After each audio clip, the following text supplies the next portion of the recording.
visit marks a significant milestone in the long-standing and exemplary relations between our two nations and reflects our shared commitment to deepening cooperation, friendship, and solidarity for the mutual benefit of our people. Our relationship spans several centuries, and since the formal establishment of diplomatic relations in 1957, year of Ghana's independence, it has grown steadily and significantly. Germany has remained a steadfast and reliable partner supporting Ghana's development through technical and financial cooperation in key sectors such as health, education, vocational and technical training, renewable energy, good governance, and peacekeeping. These interventions have contributed immensely to our institutional development, youth empowerment, and sustainable growth. During our extensive bilateral discussions this morning, President Steinmeier and I reviewed the current state of Ghana-Germany relations with great satisfaction, and we identified new and expanded pathways for our collaboration. We reaffirmed the strong bonds of friendship between our two countries, and these bonds are rooted in mutual respect, shared democratic values, human rights, the rule of law, and a common vision for peace, prosperity, and sustainable development. I briefed President Steinmeier thoroughly on Ghana's current economic situation and our Resetting Ghana agenda, which aims to restore macroeconomic stability, foster inclusive and sustainable growth, and tackle corruption, improve public financial management, and rebuild investor confidence in our economy. And I'm pleased to report that we're making tangible progress on this agenda, and the early signs are promising. I reaffirmed Ghana's strong dedication to creating an enabling environment to attract more German private sector investment, particularly within the framework of the African Continental Free Trade Area, which is headquartered here in Accra. The African Continental Free Trade Area offers unparalleled opportunities for German and other businesses to enter a market of over 1.3 billion population across the continent, with Ghana positioned as the strategic gateway and partner. Our discussions also focused on Germany's forward-looking Africa strategy under the Federal Ministry of Economic Cooperation and Development, which prioritizes sustainability, decent employment, gender equality, climate resilience, and peace and security. We've identified specific opportunities for stronger collaboration in renewable energy, green industrialization, digital transformation, and skills development. These sectors are crucial to Ghana's future, and they align with global sustainability objectives. I especially welcome the ongoing productive cooperation between Ghana's Ministry of Labor, Jobs and Employment and several leading German companies to strengthen technical and vocational education and training for our young people. Both sides expressed optimism about the upcoming agreement on labor mobility, which will enable safe, respectful, and well-structured employment opportunities for young Ghanaian professionals in Germany while addressing skills shortages in key German sectors. Ladies and gentlemen, on regional and international topics, President Steinmeier and I had open and constructive discussions on peace and security in West Africa, particularly regarding the growing threats of terrorism, violent extremism, and political instability in the Sahel region. I briefed the President on Ghana's proactive diplomatic engagement to foster dialogue and rebuild trust and strengthen cooperation amongst our neighbors, including my recent appointment of a special envoy to the Alliance of Sahelian States to promote regional stability, cohesion, and integration. I wish to commend Germany's steadfast and principled support for regional peace and development in our sub-region. We also reviewed our strong cooperation in international peacekeeping. Ghana sincerely appreciates Germany's leadership in hosting the 2025 United Nations Peacekeeping Ministerial in Berlin, which promoted key reforms in global peacekeeping operations. Ghana, which had the honor of hosting the 2023 edition in Accra, looks forward to further collaboration to build institutional capacities, conduct joint training exercises, and leverage technology and innovation to address the emerging threats, including cyber insecurity and climate-related conflicts. Ghana is deeply concerned about recent actions that jeopardize the rule-based international order, especially the global trade system that has supported decades of prosperity and development around the world. The dismantling of established multilateral frameworks and the rise of unilateral protectionism threaten to plunge the world into economic instability, greater inequality, and conflict. I invite Germany to share Ghana's strong commitment to multilateralism, the United Nations system, the World Trade Organization, and international law. We will urge all nations to resist the lure of economic nationalism and to collaborate in reforming, not dismantling, the institutions that unite us as a globe. The challenges of our era, climate change, pandemics, terrorism, migration, and poverty, cannot be tackled by any one nation alone. They require our collective action, dialogue, and compromises. Regarding Africa's representation in global governance, Ghana continues its long-standing and legitimate demand for Africa's permanent seat on the United Nations Security Council. Africa, with 54 countries and over 1.4 billion people, remains the only inhabited continent in this world without a permanent representation on the world's most influential decision-making body. This historical injustice must be corrected. The African Union's Ezulwini Consensus and the CERT Declaration clearly express Africa's stance. The continent demands at least 2 permanent seats with veto power, along with additional non-permanent seats.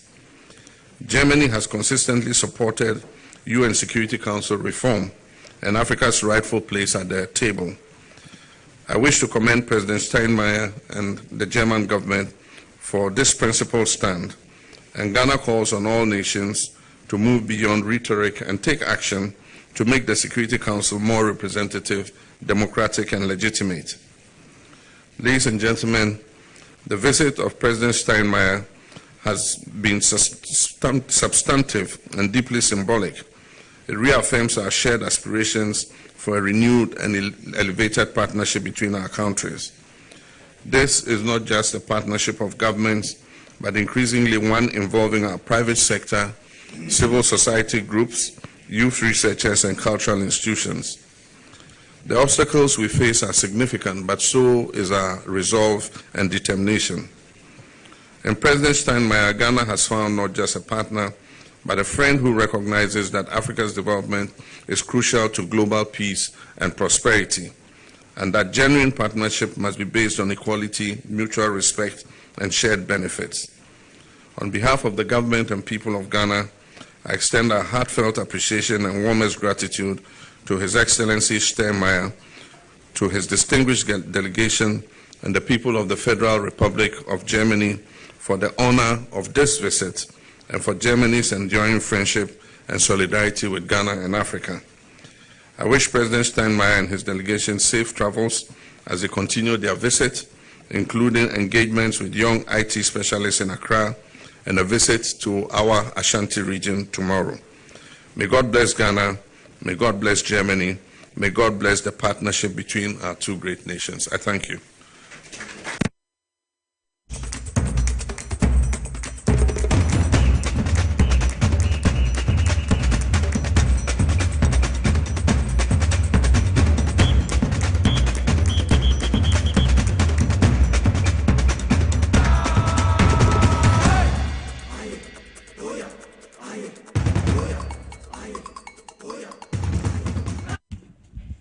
Live on TVSYZ and also on Power 97.9 FM. The hottest and the biggest conversation in Ghana inside politics and the difference City Hall 37, Abebese Street, the heart of Accra, so in all the 16 regions across the country, north, south, east, and west. Maybe Abefabiano, a TVSYZ and a Power 97.9 and a Ubia 80, Northern Regional Capital, Kesmi 107.1 FM, Boli and Kiligi FM, our Savannah region, WFM or Y in Upper West region, Sanso and Upper East region, 3 radio stations in Ukremo, Zaps FM was Zemila, Pussy Guy Wing Pan Sampa one day FM and Abakoya source 100.1 FM.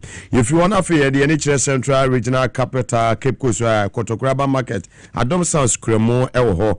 If you want to fear the NHS Info Central Rich FM, almost Cremo Elha, Enye Asem Ketua, half regional capital, Yagos, and Ananum 92.5 FM, Sounds Sooner Duno FM, and so it was Sound Korea, Remo Bono region, Tiny 90.9 FM on Sokon and Shema FM, so it was Nkra Nkwanta, Uti region stations, Miasa, Unianuma, a war a year Cratch West in 189.7 FM, Momo Fire Live, Sounds on a key FM or Passana Boem FM, so it was Gia second. If you want to fear friend in chair from Mantem, I include a who on a global 105.1 FM, so Equemo Elho, London near GFM Radio, Fire Life Radio, Samsung America Mom, Opposition FM, Equo Virginia, almost Air Fire Live, Facebook Live, Power 979, TV SYZ Ghana, Samsung on YouTube, SYZ Broadcasting. And somebody there, bro, and there, German Mampenny, Sabri, Wabi PMO, Ghana, Semia. Ya, I say, Enya, as I'm going to a Jubilee House, there,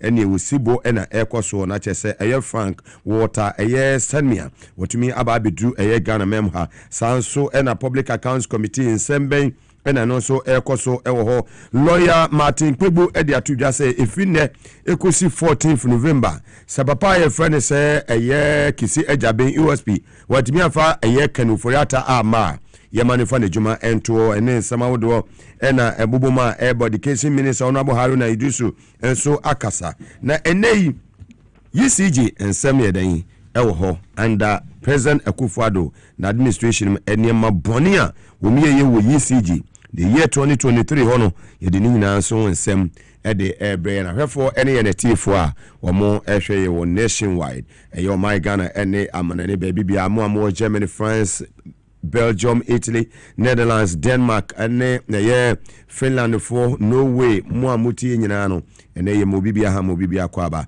at the bar platform kesi so Victory garlic misa as like I say enfa enko emano Samsung S natural mineral water ye de aseda PC ne de emamo Divine Hope Herbal Center Otria Herbal Powder no media bedwa so Safari Valley Eco Resort to musu wodeu in the Eastern region Power Specialist Herbal Hospital ma me adu ya sebra na beje ayaresa Medimosis Diagnostic Center ono so ewo aye adenta barrier oni police station di enhwe animu liquid capsules so free Medimosis aso ye sanso ena aye Bench Estate and Investment Limited Momoso eka ho bi omo say Christmas promo bi eba so denden ni twa so denden dia ye de ni nyina so e de ebrewo ho nsem ni nyina no me de ni nyina ebetu dwa ewo eye dwumadie so na so wahu ni ekoso na eye Hebron Hills International School say excel and shine second chance papa eye prophet adum chedua cha kese enkoma sanso na nana eye jesi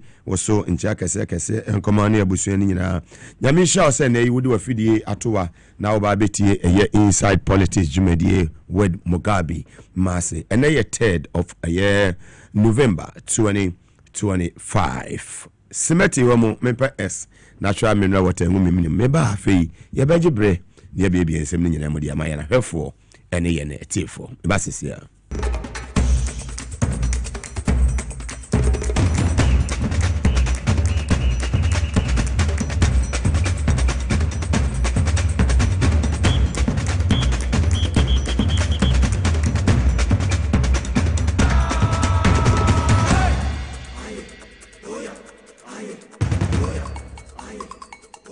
ya soja de enya de se eja esitinti ya enya echeswa support from the 900 million angels as usual Monday and 3rd of November 2025 900 million angels yanji Gabriel one de Monday no pie odi omo enim no eneyi ensema ye de Abraham no na chese ye can without fear or favor ye bo asem no na si sima na chese yesim pai na chese ya mawo knockout na kwada ho se de be ya next time no baby ma obesiesie ho ansana watumi aba na me eya adoma my Ghana enema bekoyie sanse nyankopon wo muni de eye de ebeye odimafu nyankopon won bo wiase esoro ene asase ni mu ne nyina mu nipa ne aka ho nyina no odimafu nyame no ono ene boye ana oyi eye akandifo emayen se eja oman an wo mu yefie na bia no wo se nya kandini obi obedi anim no ahwa atoto oman no ye ntoto yeyie se de bia timamufo wo mu no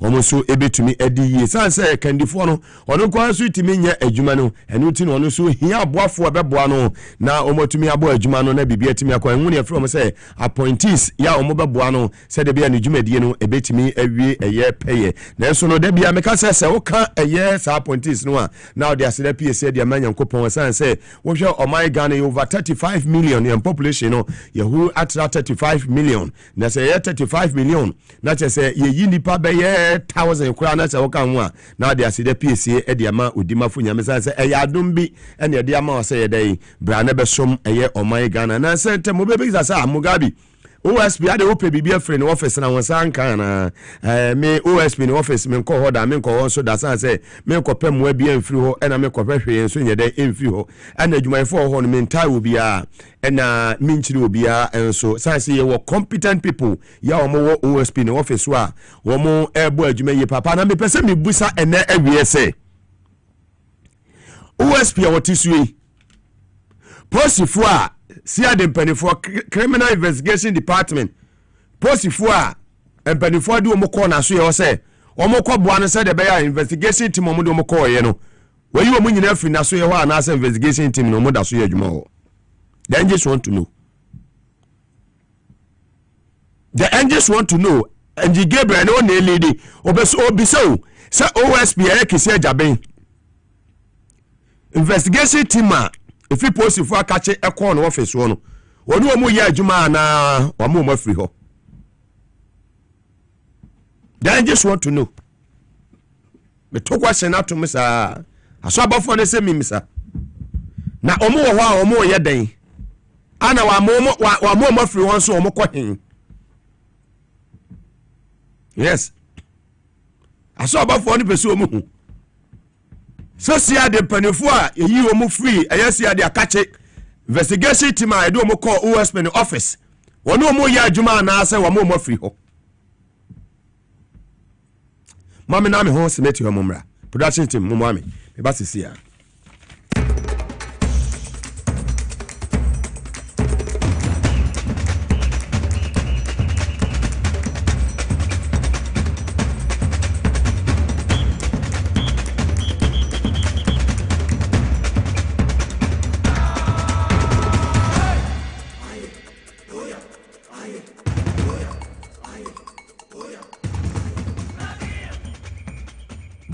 eti anu ano no de angels na ebisa anu no bibia osesan o se me sate adwuma we nya ne OSP adwuma no Abraham nipa ba ku mienu miensa bi ti amena se muga papa we nya de obetimi a fight corruption no mi tu anamon e de mani ko hu ade eda no ena me hu se papa we oba se oba be pre ne ho ne mo amase oba be fight corruption and me are very happy say the time make say me happy ne say attorney general your friend say Dr. Dominic Ayeni wunim na wunim no Dominic Ayeni ya o attorney general wunim na wunim no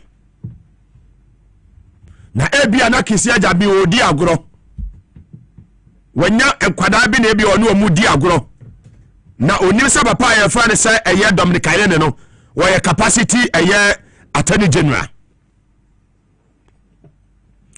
hwa mo say lawyers omo time sorry entia omunuanum lawyers for but Omega na mo ye one of the credible lawyers in this country say you top 5 wa ye 5 your population here say 35 million over 35 million ye 5 top lawyers here utumi enyi Martin Kpebu nyadan esi enchen etisambia mekasa me betra na se mekasa meka obi atumi challenge because meka minim dia mekasa with evidence so obi a so oma fight corruption no so won ni fia na akwo hu cast yegu ho baby a cast ni Fred ono ko anim baby a posifo minim adwuma a wo ya kiseja bia ya be sori a yedi posifo cast mienu ebe kwa kogu ni fie ya ne first one so no asaya ne transparency dia bia wugina about na be hu dia wo inside na sa papa we efia wasie ewo hacho no die me bowura area wati asa wode busumi nsia ne zi afie no kiseja me baba ya eya OSB no na ne fie ya san ewo nkra ha no wode busumi nsia esifie ewo nkra ha kiseja me baba ya OSB no wo declare asset anase one declare asset na ne cash yesen na ne bank account yesen ana na ne fie yesen the angels want to know. And today anya Apostle Abraham Lincoln kwa na asori o sesi ameka say Martin Kpebu lawyer Martin Kpebu as we speak or London papa ne dia tu da say every na ekosi November 14th aka 11 days so always me atimi afa kanoforiata ama ya man fa ne juma nya dan ento yes I said it here. It may car sama and you see a metal will be na make home. Meka always when the son office with ye, a high analog as a better hakasa. So oba a DVL no. And pennyphobic contract to be our tutor to Chamono, and pennyphobic behuno. Some of man 4 million Ghana Sika 4 million Ghana cedis. Not just what Jim. That's why Nisikano. I know about a platform when a quenya near Logas a quenya near. What can we no less than 1 week kiseja biafra no Friday no am no office so here no na umi se bisa ni sembi kiseja benya 4 million ni here o ene waja kenofori atama ne ko ama useless woman wey I say afan abna asari o se hwan ya ono etiwa eye isro ya empana etiwa isana sama ni wey mani weyo ya ono no abra na akufo ado power ya public account committee honorable Kwame Agboja governs o bisa the question ma make it say o expect Kwame Agboja say obi bisa ne sa question we are useless at what is MP now we are deputy finance minister we can of right am na said them ana mbobopo na sa katida amusam nyina no enei senese tepe sector minister of finance na akufo timi me prosecute the deputy atofo asena emei kawo mami kere kenofo atani ehuna wona kwasa kiacho wona wasa kiacho na so o my Ghana we home sometimes ya na me ka say democracy ku e ban abeboa ya na meboa yin kama me we pa ne credibility wo here mo matrase asa wo my way abusuacha fa abai that useless family abusuacha abai akufo ade ne abusu omo ye useless wo ma mebo o man no waste of taxpayers money omo be di o man sika wia o man sika and then mami wait to public account committee ya wono na chair and obisa questions ne credibility no hey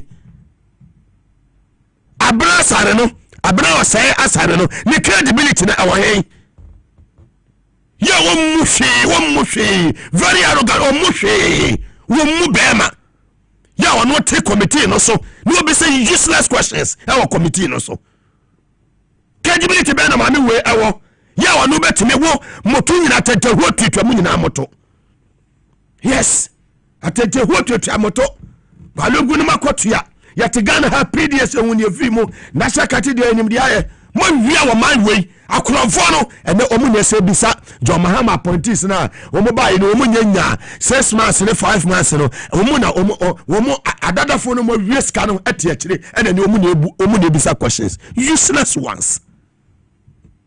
Yes, we have a bantia. Can you come with the baby mouth bruta? Nakawo, Kenya Quenya and Kiabisa or Quashia, Cowbird Tunso. Kenya Quenya na wo, Yadu see a missile, Mugabe Maase opportunity to ask you questions, sir. Cowbird Tunso, Cowbird Tunso good Piotum. Or by way, you serious. Mammy, when the credibility beer, so be said, nipa questions. Sato Forsen, no, a deputy. Near to me in the court. Now, when your sister 40, that time attorney general, sister 40 attorney general. No, concern attorney general. You need to go for them, ya Ghana. Debbie, I'm a catcher say, MP before Omo lawyers, no, woman say judges, no money. Woman judges, no money. Friday, make a assembly. Friday, make a assembly. Suppose in Libya, one who are a bodyguard to a judge, high court judge in this country. Not lawyer, the one judge. Talk about the whole time. So I said 20,000 Ghana, I can see 200 million. What the Ama bodyguard is offer come judge, you know. Now the Christmas gifts. Useless ones. Christmas gift. Start preparing. That judge will soon start answering questions. And I'm ready. Person, you know, about me, me advice, you know. Say, keep the money. Don't give the money to the judge. Keep the money. Now, what's the be? Yes. By me, chance, you hear me advice. The other one year. Mr. Fosikari, you know, to her. Yes. Fosikari, you know, for to her. Me for my judge, you know. Keep the money. Now, what's somebody, Ebeba? Sikana huwa samba ya dai. Nicolas Matrasi mami. Sikana huwa samba ya dai. Ebeba. Yes. Mise huwa samba ya dai. Ebeba. Jaje ne nam se posi ni di ni din enam ejiji sika. Wa hu se jabe hye no. Wa hu se jabe ya da be hye no. Woni lawyer no kodi nkoma na ana lawyer no ka cho say what is Sigama bodyguard and Fabre no. This week IGP already my send information in the IGP and I'm ready to assist that police officer. But be obeko be I be lawyer the dinechi to defend him and make sure that judge you know and also the judge near the AD. Yes. We are not serious as a country. You program and my lord. Yet who the money frame. You yet a gun honey who are judges are homogen ponche, a boatem at 10 Ghana. It is time to reset our judiciary. And I know very well say with this incoming chief justice say or convert in a bibia tomu mana or you acting on papa no, he will do the job. Yes, he will do that. He will deliver. He will succeed. It today be a catch you say MPP ni lawyer no onimu muma onimu mra o but onimu judge.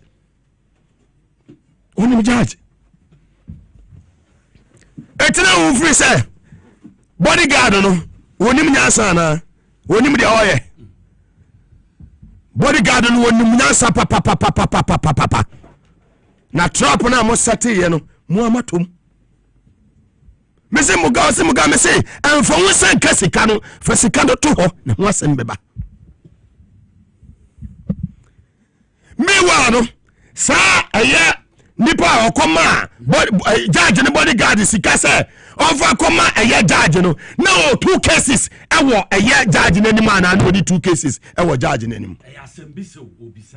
yes na judge no nipa na lawyer na wo desika no ma judge no bodyguard no boss ni no na sa lawyer no ni cases mienu and what judge no anymore na na tsa asembisa obisa I just want to know abofu no pese omu and today judge na so ayehye na so ba yehye judge na so ayehye nti wonim sa wo ye judge woni wo bia woni lawyer bia kwa akodi nkomo lawyer na ka kire say wo de sika ema bodyguard say on family sika no de ma say on family na che se mudi nkomo no ma beka say Christmas gift fantastic enye Christmas gift enye Christmas o cases mi ni won anim ana oni cases mi ni won anim bisa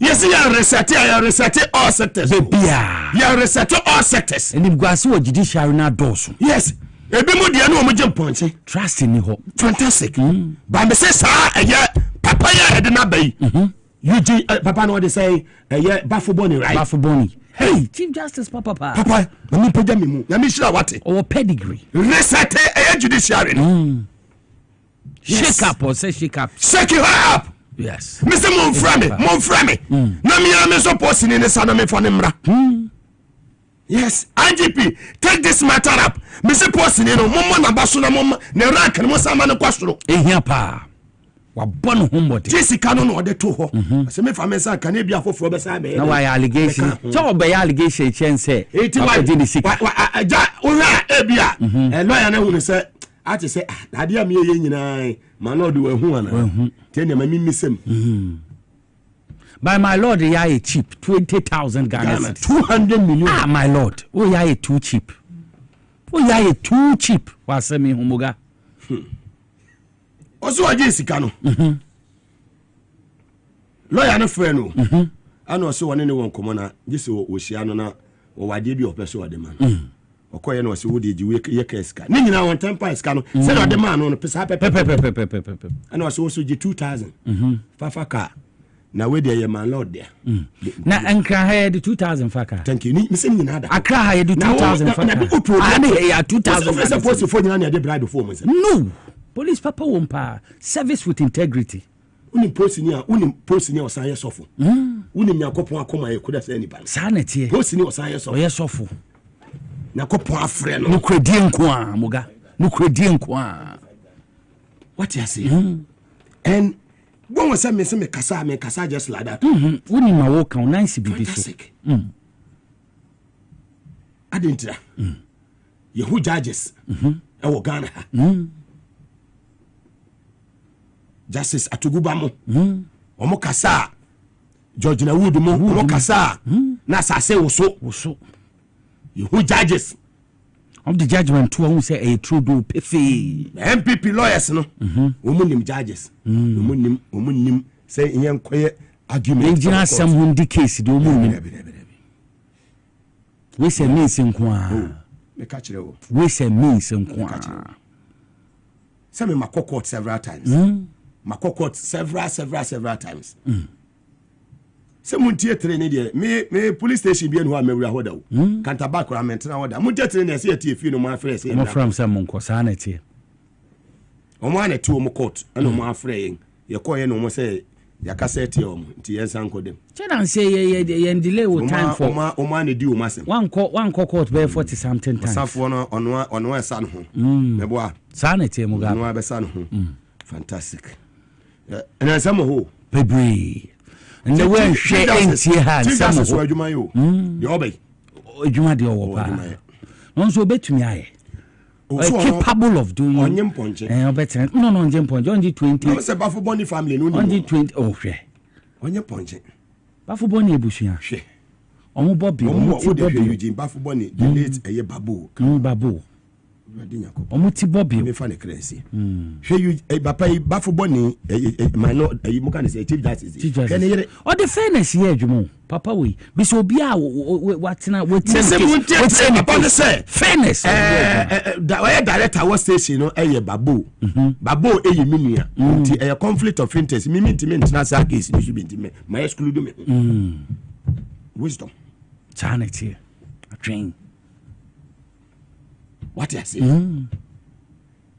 so man penyin that akofo na appoint in call Supreme Court 2008 Trap president akofo ni bia no ye no ni moye no no so betumi aye adwuma no nti obi aba no so o me chief justice a mama wonim de oye oni moye esa kufa do kwa appointed to kuno na mo pen ono kra no nduye na mate say say eye useless 80 minority for no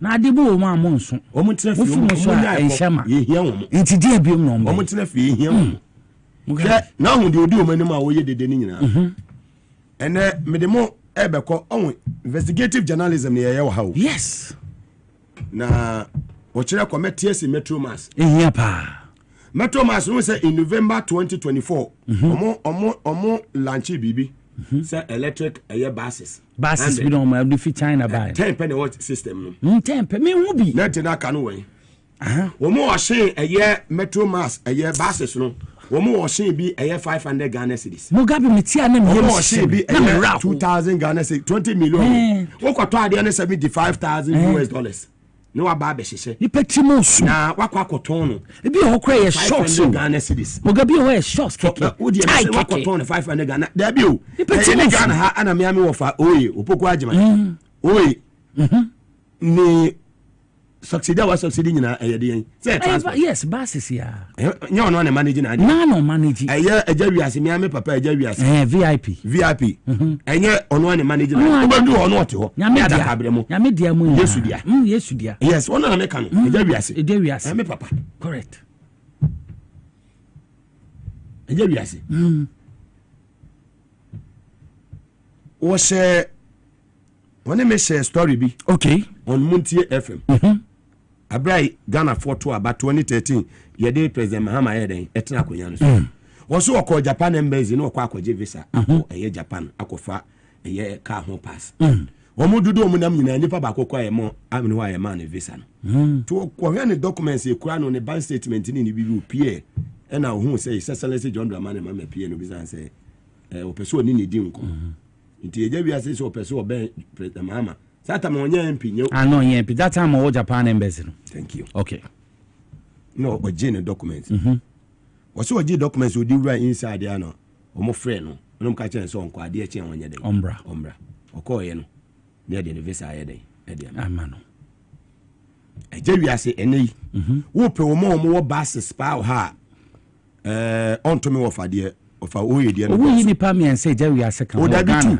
Two cry. Oni oye. O fi one no ba. O buses pa VIP. Buses no be brave. Simple man. Wo say oye ni wato mini ayu ni bebre. Mini buses no. Na ofa de wo ofa. Na eja wi ase ana ne me share star story we on Muntie FM. Wotimia aye VIP no enye no. VIP started somewhere 2006, 2007. No, almost operations as what I say now na so. Oguso ye abasses na ba na eba bebre. Na woni say na under MPP no, sa Metro Mass Transit no moboka. Omoboka as last month. Na honorable Kalisiza, lawyer Kalisiza. Now I make a profit 14 million Ghana cedis. Mugabe nkofo na die wa che. 14 million Ghana cedis. Chobo pai. And you see sometimes metrasia na me bisa me ho say enti some ye obi de na ma anye ni ya me no obi ya me de a me pese me de ni nye ya na o bo my na bro tio me tio ha me tie ne na dum ti watoto mfidie ya me so me di me nyansa ete ye adwuma we ne de ono abugilo zebra na me show papa baby a wo bia yankopon sha ne obenya biadie no ama ye ni da che hene na me show eye na dum ti na me no mienu nyina no yete ha ya bosome so a yensa kwa ya no bi so hwe bi yesu obosome akatua ho no ene die this da opposition o pawo tama etu e ka no bosome no enso kwa no si da ATS amene ne ye adwuma bi si da but eye me wanwan say enti ubetimi ayesa nipa na adwuma ne waka say adwuma ne de ebegu emu na so abie wo de na wo expect say wo de omo ya wo de no mo nyama ne nye yi mi woni enti a ho me be ma breakdown bi o ko wedim breakdown of 189 million ECG spent beyond budget without approval in 2023. Beyond budget without approval. Mugabe. Semoho. Breakdown of 189 million cedis ECG spent beyond budget without approval in 2023. And then another one about me. 2023, I didn't mean so. Cohen. Nico. See, I trust to say any kasa. Me say me kasa me the evidence na dey. Evidence based. When I have you, when I USP, I don't care. When I you, I don't care. Because so far as evidence na that only there. You dare not. And no. Cohen. And me pe say wow kenkan sate. Nti Muga foreign training 31 million Ghana cedis. Foreign training 31 million Ghana cedis. 91 million Ghana cedis. Nina foreign training. Kwa cleaning expenses. So cleaning expenses. Kwa cleaning expenses 2.8 million Ghana cedis. 2.8 million Ghana cedis. Cleaning. 2.8 million Ghana cedis. 2023 without parliamentary approval. 10.4 million Ghana cedis. No see cleaning expenses now. Honorarium expenses. 3.8 million. 3.8 million Ghana cedis without parliamentary approval. Expenses now honorarium now 4.6 million Ghana cedis. Yako hotel expenses hotel expenses yes. Hotel omokoda akam hotel omokoda expenses ya who car o mine boy yo that is expenses na without approval in 2023 9.3 million and sign 12.2 million Ghana cedis. 9.3 million. That's a Canadian sikano 93 billion. 93 billion. Correct. 93 billion. And then you hotel expenses. Yanko staff fuel. Yes. 2023. ECG.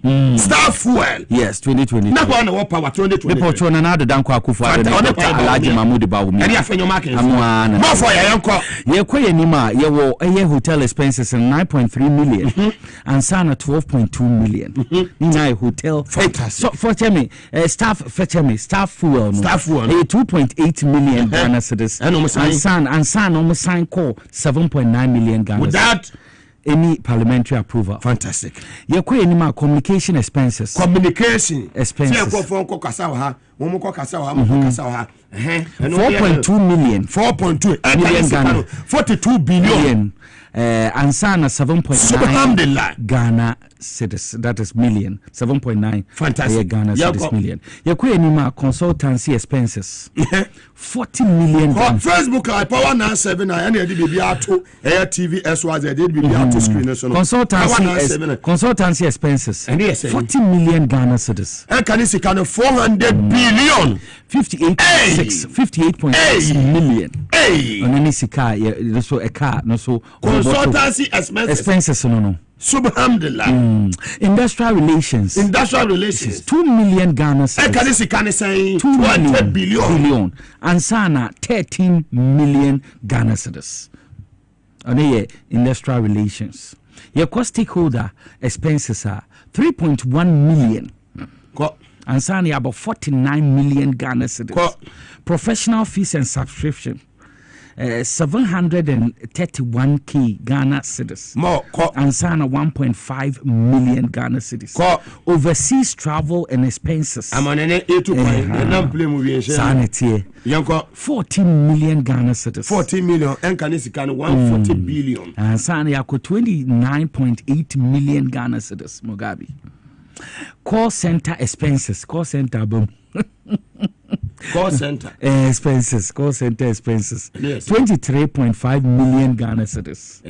29.3 million Ghana call center. And sana publicity expenses 5.7 million 21.8 million Ghana cedis. Tini na ye saying. Intini na 180 million Ghana cedis. 180 saying. 189 million Ghana cedis. Sorry. 189 million Ghana cedis. Where ECG spent beyond a budget without approval in 2023. Mugabe made that one. Nico. Boss. Money by the IOM.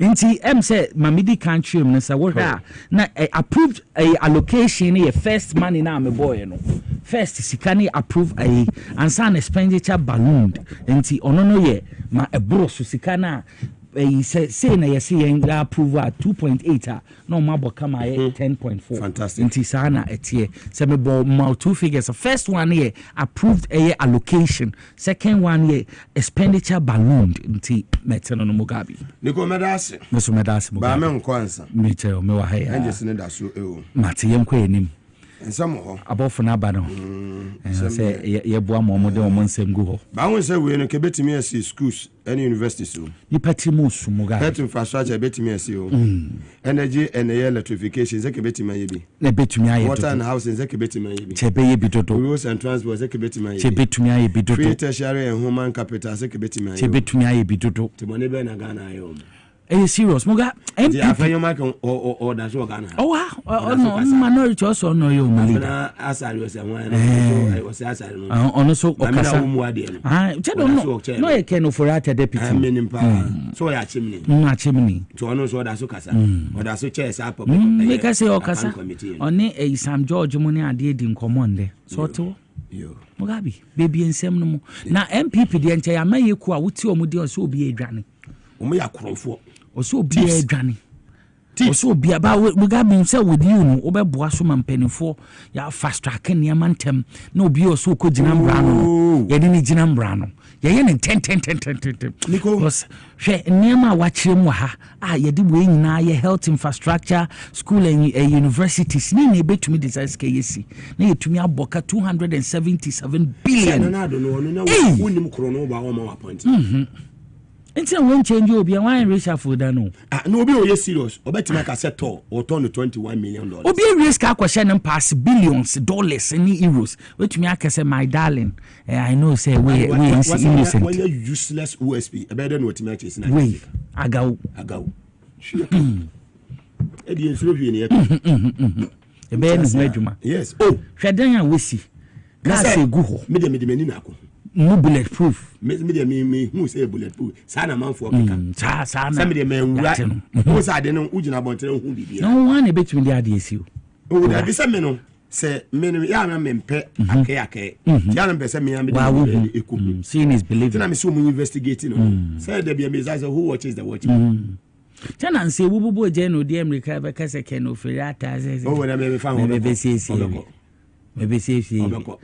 obesiesie oh say me be can light wave for asem light wave zone sem na no be data me be can data bi wo be can asem for information once okoboy mo anusiri for no once take ama sha say kasa kwekwa agima ma na okoboy so say agima no atimi say one hospital amayoba we see private hospital na nya agima mani na we see private hospital ade ugo so nyan ne patamaji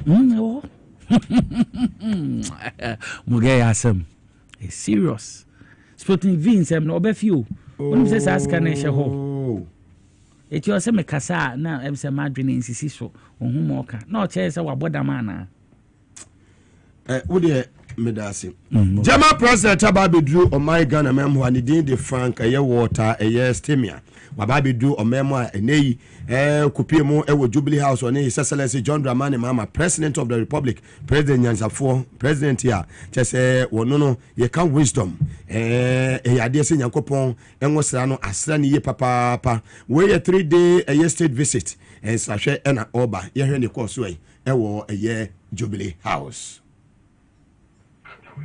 na say wo hwe eye president ibidu ye honorable Samuel Kujuto Ablakwa foreign affairs and regional integration ministry wono no wojigina wa 2 na say wone no na ekoi Germany na say won say e wa mamre kwan so Ghana ya mamre efe papa ya say ojigina wa 2 Yes, Sabri Ameka said, a German mampany, what me about Bidru or my gun a memoir.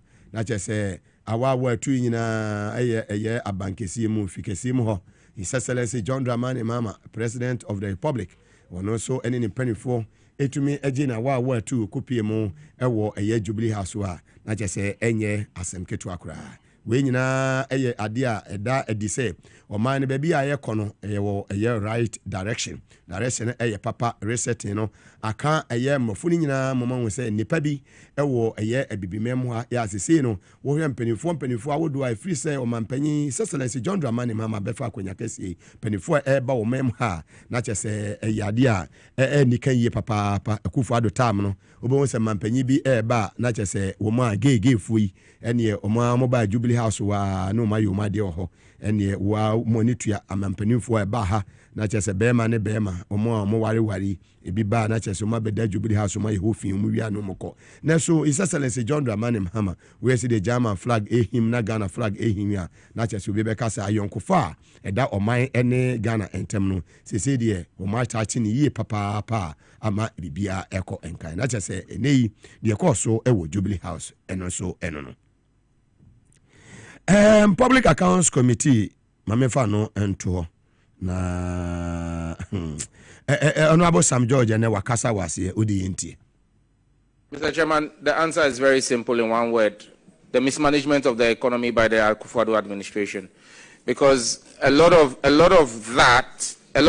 the increases, Ghana Post pays a lot of airlines for the transporting of the parcels that we send to Europe and the United States, and we pay that in dollars. So when you saw the mismanagement when Ken Ofori-Atta, Abina, and co were at the finance ministry, and Dr. Baumia in charge of the economic management team, you then saw that... Respectful Minister, stop it right there. Just go straight to your question and answer, and don't be name calling. You understand? Minister, please answer the question. Oh, when this was there, Minister, I don't think that is how we should be here. You are here, you have been here before. I have been where you are before. Let's just go straight to the point. I'm guided, Chairman. Thank you. So in 2023, when the CD depreciated, you realize that because we're paying in dollars, if you were paying a fee of $100 to an airline and the exchange rate was 8, our expenditure would have been 800 cedis. And then when it went to 16 in 2023, you then have the challenge that your expenditure now becomes 1,600. So that's what accounted for that. So it's the forex losses, yeah. But I'm sure that when you see the 2025 financials, you realize that even though we are doing more volumes, our expenditure would have dropped, because now with a better, stronger CD that's trading very favorably, you realize that our forex expenditure will be better. Sam George, yes, or Major Ashima, do we are Nakuma Esi sorry. Mr. Wayoba, we are coming JJ go so I bet fire what mamma say, obey you so good people. Oh, name calling. Yibo didn't say when I now we are deputy to Ken Ofori-Atta, they also name calling and blah blah blah blah. Why? Sam George, and why you gentle too much? Mammy, we.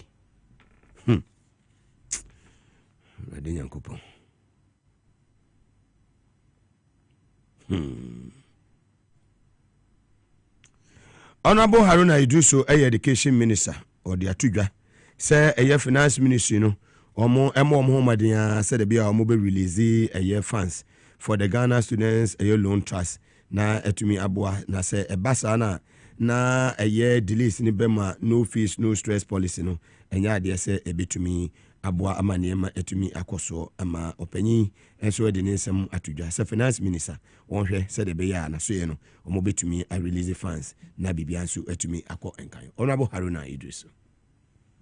Before Parliament, as you recall, and seeking a review of the Ghana Scholarship Authority, it is my view that in future these two institutions can relate: the Ghana Student Loan Trust Fund and the scholarship authority.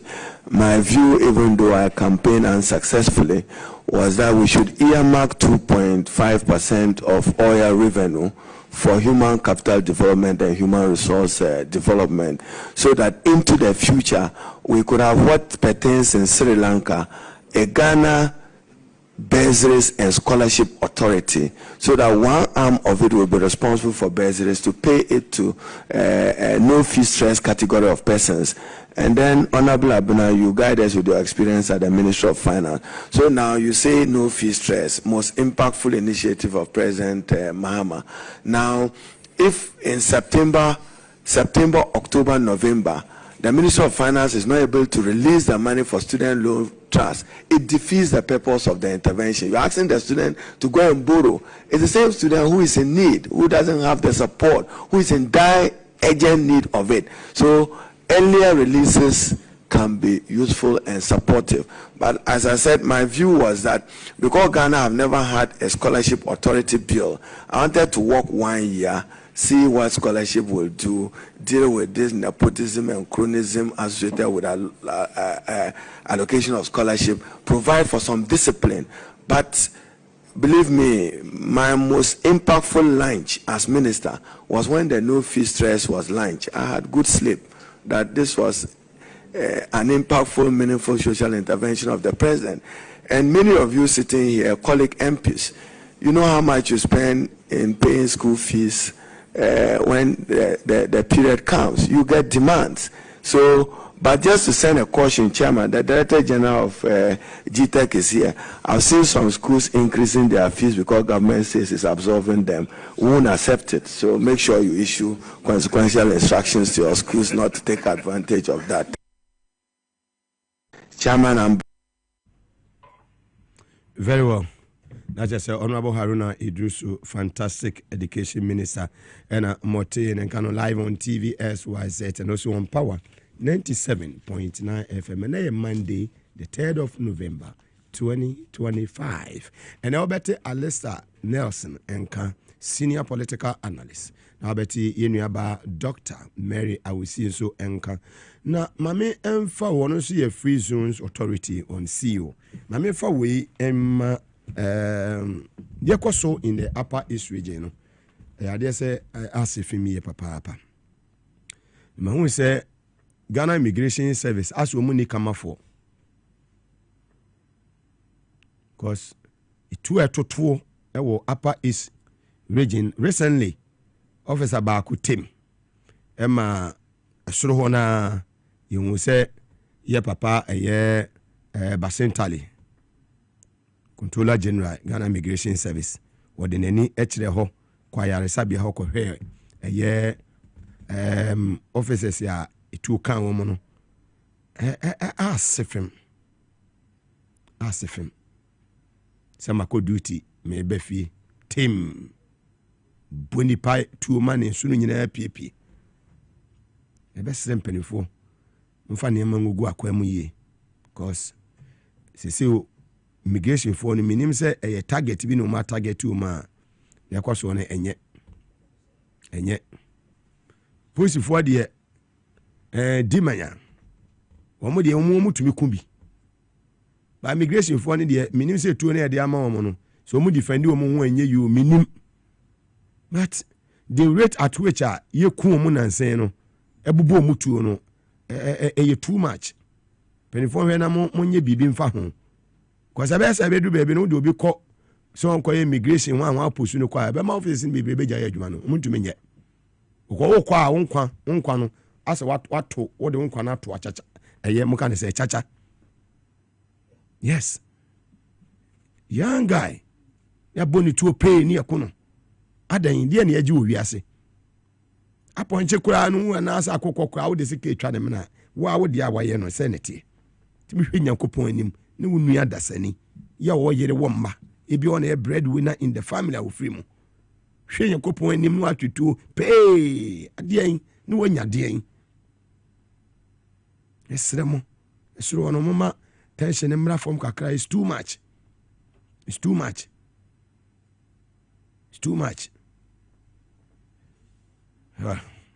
And Monday, Dr. Amponsa.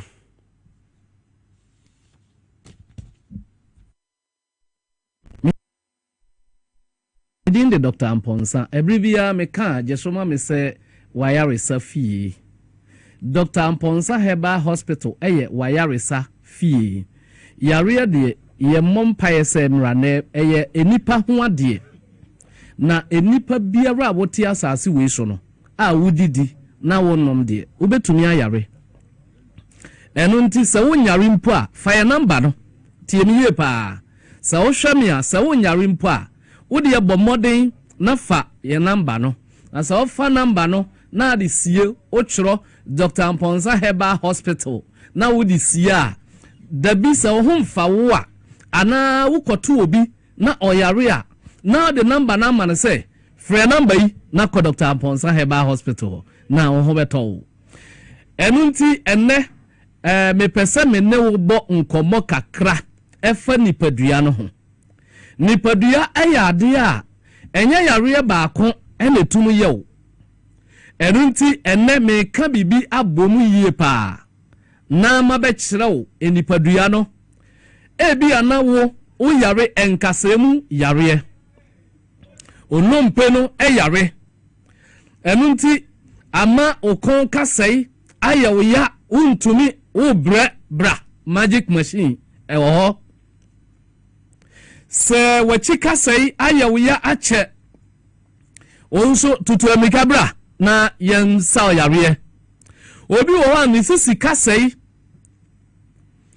on kasai no mu ene ye wuti principal ye obi so kura ho a wanya accident pen ena ne honam ye ne ya severe pa anase severe body pains o sa nipa no mukura na muhia magic machine kese magic machine no ye dam kese no aba enu nti se wo ba ye bebo mode ahwew se wo hia se eno ne ye de hwew a ye de behwew na ho atɔ enkrofo bebre wo ho a ono ate se ne sisi ene ne to ase eye ne ya so sisi no to ase ya wo ya ye frɛ bibi sciatica obi wo ana owo arthritis ya chini ntini mu nyina eruti amani no mpemu nyina ya ne ya na ntini no ya ne ya nkasa entu kwa yesu wanya osteoarthritis anase wanya spondylosis osteoporosis ene ne yakeka ho obi so wo ho ana ne kasa no echia saafo no na obehunu no na waye sei mesrew nipadua no hwe ema no nsei ene nyankopo ama nipa nimdie enu nti a ye yew aduro na ye de wakɔ machine magic machine no enya se ehwe yare bebre ho a omuni nsa magic machine no hwehwe onipadua no hwehwe o yare enya sa anete enu esa yare tieniye pa enu esa yare ebia na olance no embie yie ama ohome a ema yie ohome soro ana sa wuye bibi kakra bi na wabre tieniye pa o wuye bibi kakra bi na wabre unante ahade ha na wote so ohome soro saa ya do kwa machine so ana eko saa de no ebe kwa sesi yai ena mo amwo severe pains pa honam ya wankasa ya do to machine so a sesi ya na pains no nyina jai eno ti se wotie me ana wo hwe me ne na wo yare a menda fie kwa enkrofu a mo yare de dadem a mo ntumo nante tie me ye pa yare asoso mo ntiri asoso mo nkasa mu na mo ntumo nante a mo da fie no saafo nyina mo nsese o mo mre me o mo nti a me kofa magic machine bai kese pa ebi ye ntiri mu yare ebi ye nkasa mu yare o te sa abomode na bra enkofu amado saade bebre oyemu ye kutu sade ye wonyem enso ebi ana ye be mampo mentrase e ma yare nku bra na ye mfa nkwa afidie so na ye mo aduro na ho ntow obi o se doctor media eya na me ho twetwe me tie me ye pa so hu sa ho twetwe anase uti pa kakra okuwa chika se ya wuya omfe ata ya wuya uyam ta bubom wani so chinu owo ye obasabasa etoda eya wo se ubewu adebeche na ate ho etoda na wanya constipation ayamtim etoda so na ayam ahwie kakra etoda na uyam ewo te se mpane ohonam nyina atetew anase oho twetwe yie o te sa ye frɛ ya re bi typhoid fever eno ena edunya brana ye moawo na ye nsa ya re edi sa wo hwame ne obi si open number no eya frɛ sa number we sa wo abrochira wo be ye voice message wo Ghana hanso na pese one me kasa ye voice message mesrawo voice message no obi wo ya no tentente eya na ni tie ya because omo ya no dɔɔso wo de ya kansa no mu kakra bi mame ewo voice message ho na me ntum ntie nkoti obi so de ya kakra na abetomi a na wa kansa mu nyina a kyerɛ me ɛna wo nso wo hwa me na ana wo tie me no na wo ye obi a problem no atra wo so many years men kan nyina wo phone so me ma no fa call no a tie me ye pa wo ha do men kan nyina line so je direction na be ka kyerɛ me yankasa obi wo nso a opese ye ntwa amount man wo phone so ye nko hospital sa me pa kyɛw menya sure sa wo kwalebu a obebusa doctor so obejo se ye nyane sa eji ye show ebi ana wo hia lab binom ebi ana wo hia diagnosis ebi ana wo hia magic machine ebi so ana magic machine kra hia mawo eti yare biara ne sade etie ba bia yare na duru no eno na be kire eji doctor show ansa na wo hu se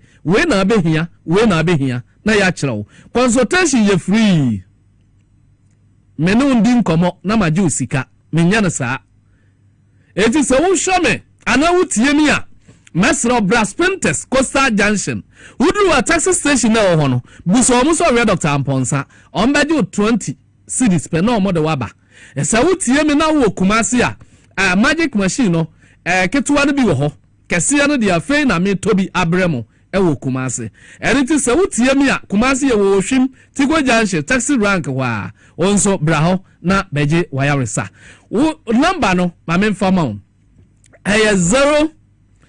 0243 11 08 75 0243 11 08 75 ena tigo line ni we di enye WhatsApp we di obe Fred number no direct 027 85 99 611 027 85 99 611 first number na WhatsApp esa calling number no 0243 11 08 75 abrochire nyina ho na saa line no so ena mo de be frɛ me mesra wo frɛ a mankomo no nya kakra bi obi wo ye WhatsApp ma yese no watwa hi no de esra wo emfa so bi ama na mum kan ye hawo no kyerɛ me simple wati yes ama me obi wo hi je wa ko reply no ansa no abeka na nsɛm no enipa no dɔso sɛ be ya enkomo no be koyie wo de ofrɛ ya kan anasa wo ye message na ka problem kyerɛ me doctor we na ham you bra na ye moa na ba ka kyerɛ wo me da se wo wutie me ne ana wo hwɛ me na wo burning sensation a wo hyehyɛ pa wo saa nipa no wo koda machine mu ana ekɔ saa na tie sɛ ohuna mu hyehyɛ wo a bra na ye ntu ase ema wo obi wo ho a wo se doctor media me wo pancreatitis me pancreas ne yare ene ti amama si kyerɛ wo so no bra na ye mfa enkwalete pancreas no na ye se pancreas no ho tɔno a onyare si kyerɛ yare biem ene ti se wotie mi a ayese obipi ewo soro na wuni ma de kro de bia be fa bp aduro nanso bp no enko aji ye quality wuntini ye quality wakoma ye quality lance ye hwese wado sade bebri ye hwese wuntini mu da ho ye ko hwese obi bia ye yes obo adekora eba BP course ra unye BP patient biem obi social me na was a doctor media ma yare atrofie so many years media wa yare da form my informer me na nyame be for so ajo wate.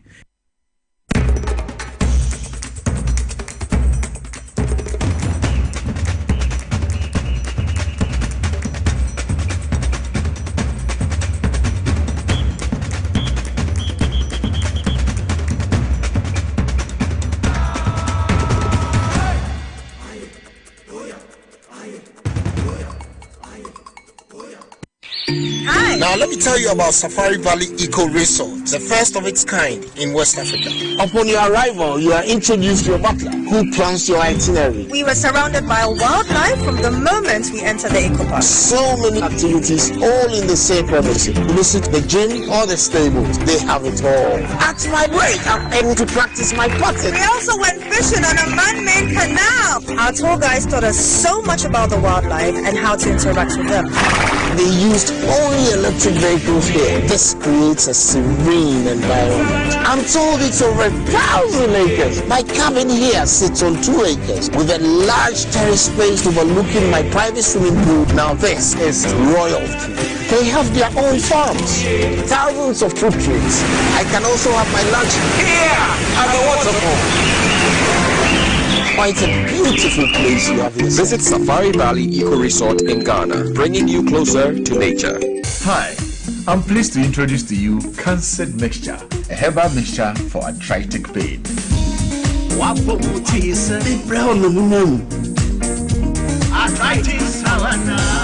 it's me. Cancer Mixture, no, Cancer Mixture, no, Cancer Mixture. Yerba Biana Nudruo, Moria, or arthritis, Cancer Mixture, obey your Juma when you put it inside. I'm a pencil new grand. And in Fidina, menu, on your market for in your button, a woman, one menu for.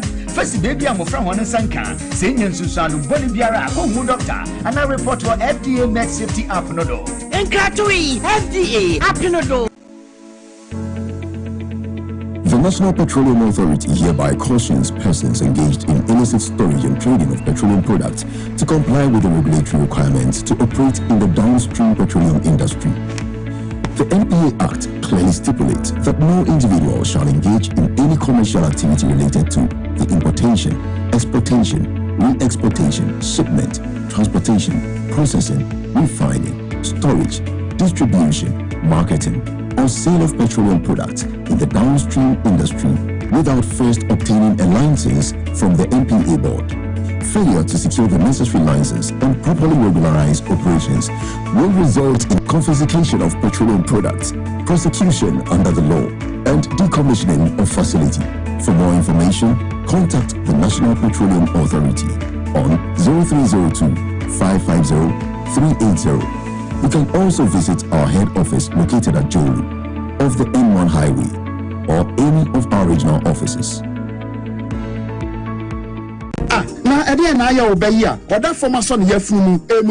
Oh, Miss Entry, also ya titi be benfie now so ni yamu nyonoda se me show no ahodo amato me hunu hwea ebe ya nwanwa menyi ni se what also tamfo hexa capsules any hexa mixture ya no mbom kotia also no bia ma no anom anka no ho no dadaada also dro de eno any hexa capsules any hexa mixture ankom ni nchiremu also ye kura eto ye funu ene ensunu mu etuma wo ye funu ekeka wa wo gye ho a enyi also etumi ema wo ye cheko ebra wadidi awie so how aye also there compare hexa capsules any hexa mixture nanum bom na ho abeto pedudu etu a ko okanshi drug lane kumasi dani herbal takrade AA Mensa anafre 02038228555 apefo abatan ya woma won mofranofo ene mofra woni mfiedu mienu enka ho Haxa capsules ene ne mixture all satam for FDA age adwade nkratoyi atom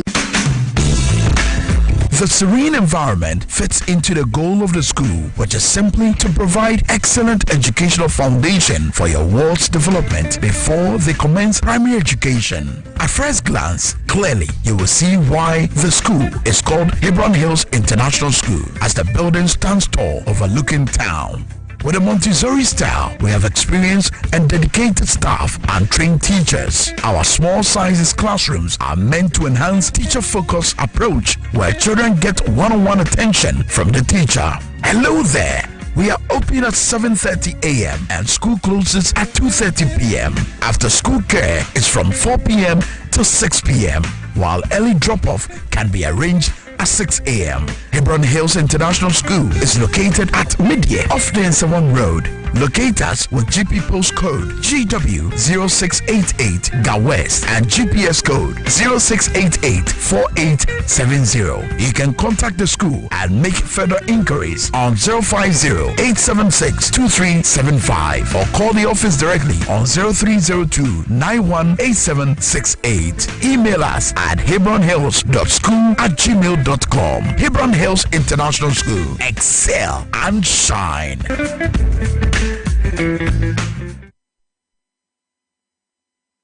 Obrebo eye adwumada eboa eyam aduane eboa eyi insa free ni peduane na eboa woni pedua ma etena ho yi nanso woni se niema a yedi na yenom tini ma brebo ye adwumaden sen pote mehunda me brebo ye adwuma pa ebia se mitumi ye bibi boa me brebo ani and wanting about the left feet from the Moses Clinic, we have our center about herbal food supplements. We see the barber, ama a year Jumayi. Mama, a Juma. Fatopa Yenu, and a panier in my. Na a broma berbo ye Jumayi, Sunny Baya, and bits me yam Adriania Woody, and Sissy Pedianimo, a new moving singing. And no, I'm a brother can't.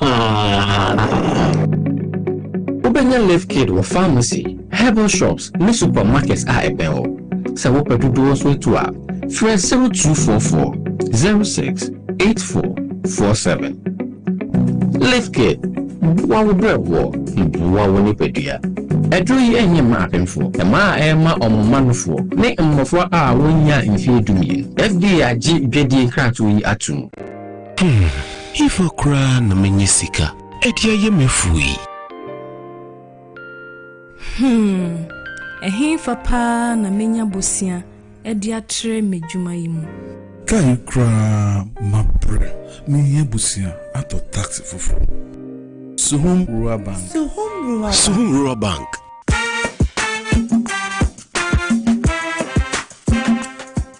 Yema mwakwa baba Suhum Rural Bank ye won hyehyɛ ahodo bi te sɛ dwadifo abosia ekoko bosia susu account and it does our savings account. Me bada chain savings account and the akeka ho. Suhum Rural Bank was 03422919896. Now one so what to me aka say. Suhum Rural Bank ama ene mayeka una. Suhum Rural Bank enti mepa minie. Suhum Rural Bank, growing our heritage.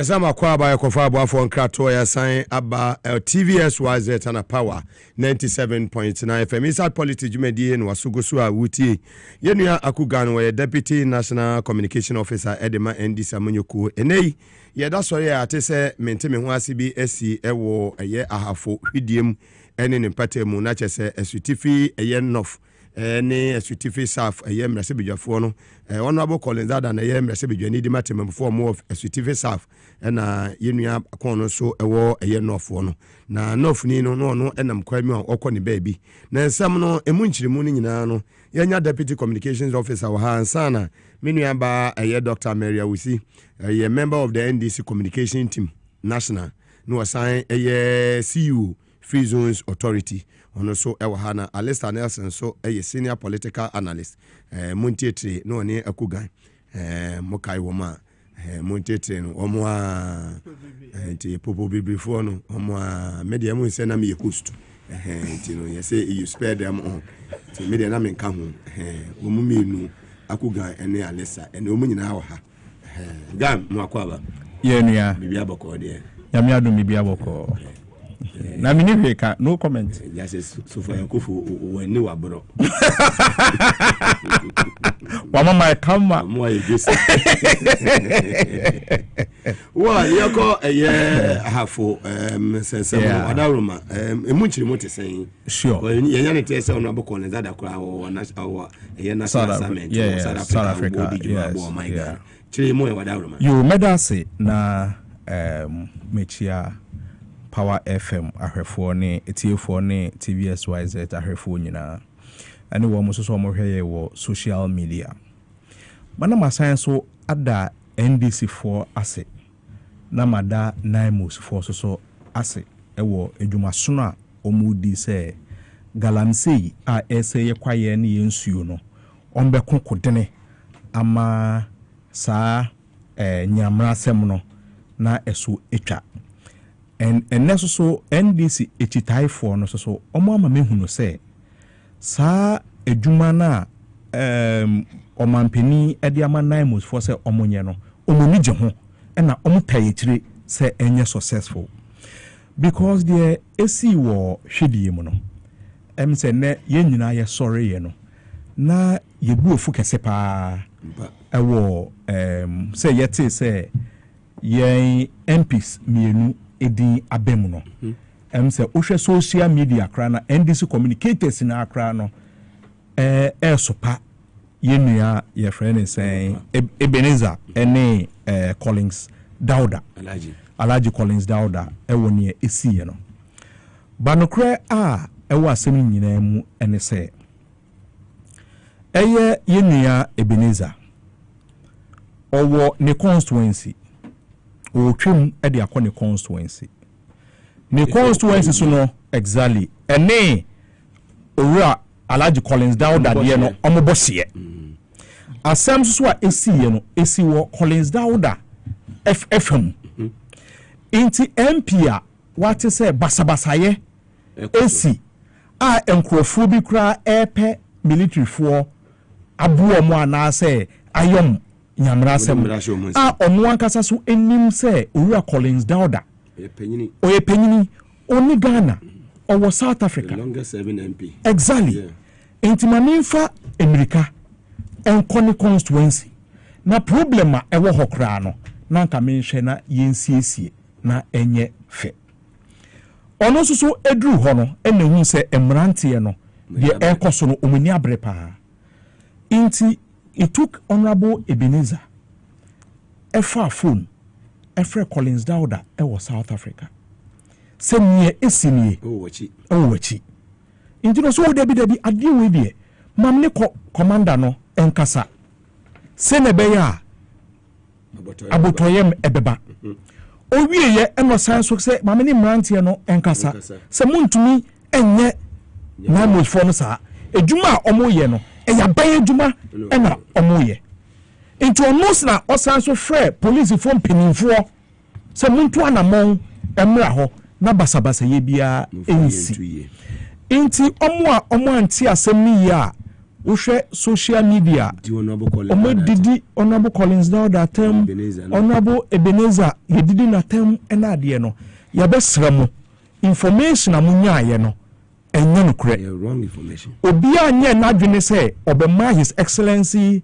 John Dramani Mahama nedwuma asai anase ninsa esifom ye ko ebaako na ye ko na mum say information a edi kan ebaye no wasn't a palatable thing because Jomama Mancrophobia Kukudru say Munko stopo Galamsea. A yadena MP phobia echo stopo sa encrofono. So that is not the issue. However, information a ebaye no and a clarity no ameye. And no mosuswa omu nim say Honorable Collins Dowda to kwine so no. Omo fre Honorable Collins Dowda omunsa enka no. Ebi say so aye we do the phone. And now that is not the situation. We are one family. All of us we are committed in fighting the Galamsey menace. Blue friends say water guard and idea ya set it up in no. And yet bibia sebe a year for political reasons, but we are committed. His Excellency John Dramani Mahama is committed in fighting the Galamsey to also ensure say eniyama se bin producer e koso okwaye mu enade no ye be pani puma sibra na ya pe ekwan papa so a ye de betu efrem gudie e wo Ghana basa ye bia I was say honorable MP for a year a certificate of no krata honorable Beneza no. Exactly. Issue statement. Well, issue statement so actually the whole and let's take it in good faith and work with that. Onye nipa bone onye basa onye Galamsey a be beka se bia ne site bi na okwa protect and na me papa calling that why buy lands and natural resources. Exactly. Why Galamsey minti se why Galamsey. And then oba be Galamsey. And baby honorable calling that when in pempen so I would do a woman no. Yeah. And then oba be Galamsey. Na mefa a kwan we so na mintu baby obi legal mining because there's us another friend is an argument which I have no idea. I don't want to go to that. Say obi ewo license and no mining obi alcohol. Whatever the situation is, tinemufuo enuanom adofonom. Say naimos eba o site anaso obi a oye blue water guard anaso obi a owo to me say ostopo the friend said the destruction of forest and water bodies eba oho na mpeniampa o license you don't mobilize people to attack them.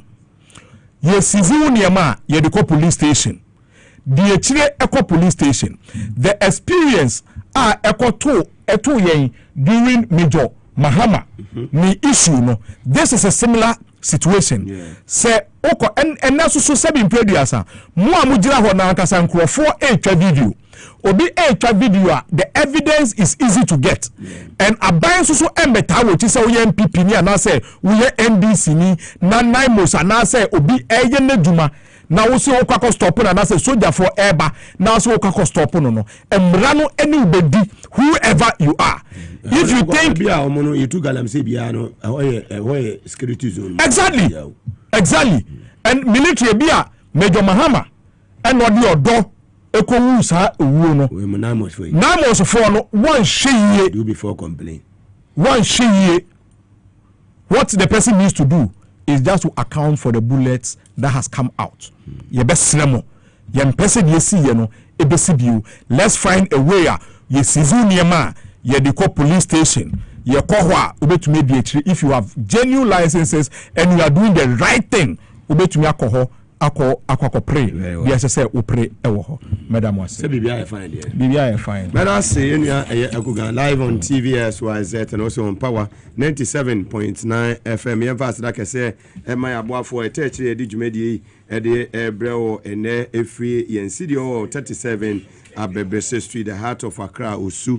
Lifted capsules from Medimosis Aswe, Asada KCPC, and Komomo, Samson and Medimosis Diagnostic Center, Power Specialist Herbal Hospital, Safari Valley Eco Resort, Divine Hope Herbal Center, the Ochia Herbal Powder, and a day airboy and S Natural Mineral Water and a Victory Garlic Mist and so free a Dr. Amuako, Omunina Tech in Hebron Hills International School. Biggest slim was a Diana Air Coso, yes, a collective for a chama kote, and a members in a chamo, and every about Dr. Zanato Rollins Sajaman. Maybe I will be our neighbor in a Kamatini, a Bushiana Muamakana, a Chacha Munina, and every air Coso say, Mon shedding. Oh.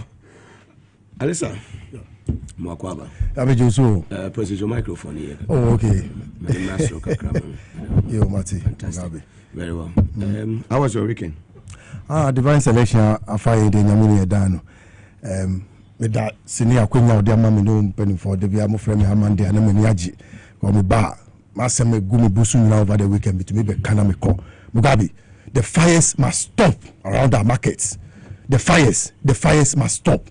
We know the public education the Ghana National Fire Service has been doing on their fire service TV and all the television stations. We know what they have been telling us about, cables which are not certified by the electricity company, which people are using and other things. Yeah, what they are saying. We know. And then in the markets, we have leaders who have been elected to manage the markets. So what is happening? Yes, the fire service is now going to be retooled. Why do you put them under pressure? All these fires, they could be nipped in the bud before they come up. We need leadership in the market to go around to stop these things. Over the weekend. Yes. Now, when they were building, did they seek the advice from the fire service to involve the fire service to help them to put up the building? I ask. I heard rumors say, is it an intention for them to go for insurance or what? Don't put the fire service under pressure. Every time when you are leaving your home, put off your accoutrements. Gadgets and also do so why stuff with them? They are flammable near there. Well, find a way to dispose of them. Last night, director of operations, fire service, or TV, so check you. No matter what with them, when you see 1, 2, 3 years, what's out of the floor, dispose of those ones, give it out. Don't put the fire service under pressure. Me at least I'm here to fend off your bomb pies and Yankupon abandon Jessica. Yes, even look at how they struggled, but they went there to do what they could do. In Kumasi to the same thing that happened in Car. They put out 8 cars. 8 district commanders were summoned to the look at the building. Look at how the place is stopped. Mattresses there. So they could do very little and it's not their fault. Don't blame the fire service. Let's rather be a partner of the fire service to make them succeed at the assignment you have given them. Mugabe, what's that? Police, immigration services. That's all Bobby too. What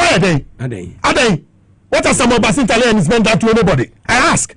Oh my God, what has the immigration service done to anybody? Oh, you better come see your services follow. Baby, look, Mugabe. I think that this is the time for us to make a public case for the immigration service. Oh God. So now give them G3 rifles. Mugabe, G3 rifles. And look at the people, the bandits and the criminals who are using motorbikes to shoot our brothers in the immigration service. Is it fair? It's not fair. So Mugabe, your mom body, what friend is saying? Your mom bulletproof. Yes, someone share. And then give them G3 rifles. Who did Ukafubelu bomb crowd? No G3 no saw. So that we know, yes, we leave a mark and put those bandits and those criminals who are disturbing the immigration service. We will stop them. Who's a free cry? He has to go to Upper East to go and see the person who has been shot. Is it fair? It's not good. It's not good. Miss Rebecca, the Pamuchong. Look, let's protect the services sector and make them grow and get to where they have to get to. Mugabe. I will continue. Yeah. Last time we push agenda. OSP say. They say lawyer Martin Pegbu say OSP money 14th November. Yeah. So when to me for can for that time there on February into Mugabe say I can hire code demonstration here set date 25th November Mebwa. Yes, he has set a date. And now in police one man Bishop Quine, Bishop and regional police command. Yeah, Yamani Quine say on code demonstration. So we all support him. And yet fair to us, the OSP is being selective. Share assembly. Why? You sit around this CI and come to tell us stories. By now, you should have frozen the guy's assets. You have information that we don't have. What you do? He's playing cat and mouse games too fast. We see he's playing cat and mouse games and he's being selective in prosecution. Why would he say it? What you do? Mugabe, do you know somebody I have in mind? Isaac, that guy, Bakavomawo. I was sleeping yesterday afternoon and his name came up in my mind that the president should appoint that young man as OSP. We need people who will not sleep to get our prosecution through. Other than that, they should close the office. Mugabe, why can't you give him the job? He's eager to see something being prosecuted, to see results in our prosecution sector, so that the AG will be able to. No, I was thinking that they'll separate the office of the Minister of Justice from Attorney General. When you do that, you will have the president's lawyer. Then you have the people's lawyer. By this time, the Minister of Justice. Mugabe. And yes, He's selective about his prosecution process. Some catch him. He looks at your face to me say, "Who knew be our watch? You bet cow." SML in your mama na the best or say Martin. Mugabe, you come there say can talk so. And to be Mugabe for all this one, me cry me ya. Say Levin must cry. Trust ya masha SML. Say scanner still no cocaine or why? What is it? And I heard one guy. Yeah, I heard Senor Hosi telling the whole world over the weekend that by now Kemo Furata should be in jail. I heard everybody. He said it on TV. I watched him on one of the channels over the weekend. Yes, it's painful, Mugabe, to say the least. Look at how the state's money has been leaked. Shesika, you see 23 billion, and what he could have done: help infrastructure, 4 billion. Bet you see hospitals, district hospitals, the maternity and dialysis units, and universities, 4 billion. Bet you constructed 5,000 new schools, 10 universities with that 4 billion of the 23 billion. Road sector, 3.5 billion. Yadishemwa, 15,000 kilometers of road. Then the works and water housing sector. If we put in just 3.5 billion, we are going to get 100,000 affordable homes for everybody to sleep in. Then you are talking about energy and electrification. Just 4,000. Look at the amount of money it's going to give us. The kind of services it's going to give us in the electricity sector to get to everybody's home. Then the free tertiary and human capital development. Just 4 billion. You see how it will turn around this country. That money has been drained. It has been drained into the gutter. I can't go for bottom. You better see me show money buy. See, at least I will take some do. Sure. Do you know the pain I go through? This is a country for you. It's a country for your money. Your money that wakumaso. You fight people who are taking the nation down the drain. So we'll go into the details. What? Yes, but we have to go into the details. It's about now the case and be last the pushy prisons agenda. We are now we document be security. Think prisons 360. Agenda is solid. We must support the prisons, Madam Patience Bafuboni, to go about. Now, one of the things I audition here, PIPS Pairs Fund. PIPS Pairs Fund. Or see, yeah, what Ghana 7 million of the people go to church every Sunday. We should just contribute 1 cedi, that 1 month, to give to them. Do you know the amount of money they will get? Because they want to leave their dependent status to a status of dignity. And the role they play, Act 205 of our Constitution, both 1969, both 1979 and 1992 Constitution, give them the power to position themselves as people who help the state to be able to attain the security status they need in terms of keeping prisons and other things. Let's push our mind towards that Peace Pairs Fund, Mugabe. We have more prison service, to transform the prisons across the whole country. Spare them or spare them. Did you see the place? If you same prison, should we keep that prison? I'm asking you. It was 1911 that the prison was put together. Now it was a warehouse for the British government to keep their rights they grew along the Volta in that place. And now that prison, everybody there, if you like, go and check. Why should we keep such a prison? We should collapse it and put up a new prison. Why? No, don't put anybody to Accra. Take them to Yeji. Transform them from Yeji, please. Yes, that's what I'm saying. The whole Yeji. I don't call it insurance. The whole new so now back can Debbie, international prison. Mugabe, no, don't do that. If I, can be private job, vampire will be the name of God, leave you to go. Bejano, or no Kenya Misama was white, or Dada. Take them to Yeji, let them cross the Volta Lake and go to Yeji prison. Only who assassins Suaha. Next time when they return from there, they look sharp. When they are given opportunity to go and manage the state affairs, they do better. Mugabe, until the Dassimia Queen of the Amamis, Mondays, Yamiba, Yaponka, Menibesa J, CEO, Ghana Free Zones Board, Unyaba, Osuchia Papa, UK. High Commissioner, Your Excellency Zita Benson. Hey, Jay, Obajuma, weekend you can suffer be inviting. Sorry, yeah, this is our BA passport office. Our Manchester. Now say if you just go and do a passport, Ghanaians when you Russia go do BIG Visa connection via Mark Biom, where BA passport office of Manchester. Yeah, we join Mugabe. Also, Chow. Or the need doma with team meaning I also promising a party until you need that to say bring away there. Yes, Sabeka. Baby, yes, Sabeka. They be come baby. On the own mama. Baby, you be World Cup now. Be fan white chair na sana ya World Cup no. That's a World Cup in the UK. Okay. Canada. Yeah, you could do China UK for British Airways. But our back in Wahati has firm support here before she leaves Accra. We leave Accra to the USA. We go and tell the UK people that Madam Zita Benson has support here. Well, you know, the ministry the BIT say microscope. I'm following angels. Yes. Oh, media angels need us to see the ones in our meeting can be beat of our angels. No, we were missing him and now offer me fee. By the time you saw I was in your hall and look at your children. What? Nakupo Shawa and Kasa. I'm telling you that's your son Julius. Hey, Mugabe. Father Mami Wati. I'm not teaching him now Wati. Or not Kasa Pemasa was a Mikonusu. What? Any prisoner. Hey, Jai, Nakupo dear, yes. That's why I've always been telling you. One man, respond quickly. But that's me, One man, hey, that means I don't obey my principles. Yo, Bati, but that's me, One man, I'm just saying. One wife. Okay. One man. One wife. Yes, you have to obey the principle. I followed you with this thing. Someone will pay. We start to tell you mistake. I'll be call out people who say go for baby. They will me. Papa baby na fair. But is that for you? I said well. That's me your baby.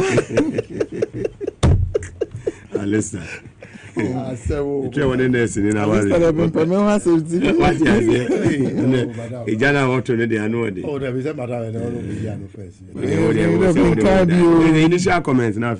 Yo, me that say. More 10 minutes for initial comments. Me that say. Mamini Kainchia, the President of the Republic of Ghana, His Excellency John Dramani Kwame Mahama. Nyankopon Oye Kwame. His Excellency John Mahama so ye Kwame. Ti Ghana ye hope any Nyankopon at the moment no your friend no Kwame Dramani Mahama. Me chia onene ho keni. Like I always say gone are the days and can behind a successful man. As I say they beside the president. There's a woman called Her Excellency Lodina Mahama. Mechiano Ebie. Machiano Ebie so na mechia ye Vice President. Professor Her Excellency Professor Jainana Upuku Ajema.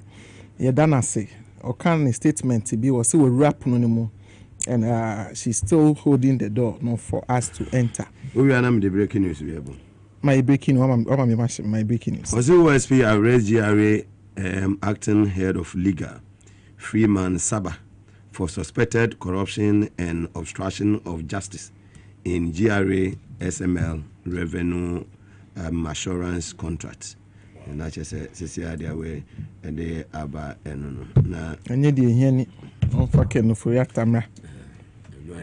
No, I fucking for your tamra. Simple. Bring back Konufuriata. Hashtag OSB the way bring back Ofuriata. Where the so Ghana. Yeah, you ran the BI. Yeah, strategic diversionary tactics been now. On far Ofuriata 14th. You starting my 10 minutes now. Machia His Excellency Ebie, Machia ne Hokeni, Machia Vice President. Ma menchia national executives. Na menchia regional executives NDC for ne Ghana for air show na etie enwumre. Mugabe, we are aware said the German president of Ghana. Fantastic. And he didn't wait to me about it. I just saw German sausage. Frank water steamer. Was that the Unimuka vat steam? And the humble was a vice timer. Vice, who's a kind of UV. Now, Mugabe said, Nemeteha, I'm so proud of myself for being part and parcel of His Excellency John Dramani Mahama's government. President Nebaye and Oba or ne delegation Nebaye, a year businessmen are one Germany, almost who say Ghana. A year there's one more, no more best set up businesses ever and a buy. No more nipa be 50. Because I don't pay you share one more Ghana Investment Promotion Center and Sana. President lunch on our year was state Emma Womo presidency home woman so ye koka ene omu eton sa edidi na Mugabe se wo hwe kasa wo mu kana enne emne bie ne ho aye se wo ma wanije na de ye ahonhoho ase wo ye Ghana ni chen enne dey na president no make start free state lunch na ye ma wo mu enne no wo hwe ne remarks na this is not the first time. I think this is the 4th time I waba Ghana. Na President Neniji ha so or ye nya cry to abetena Ghana. Neniji ha pa. O se ne one ye man panyini aiding enkomo ne any ade na che se eye niji sem. Na the German president on any team ba ye businessmen omo ba ye no. Omo kasa ye mu ne omo remarks mu nyina confirm say eye German aban no ne German fo nyina no.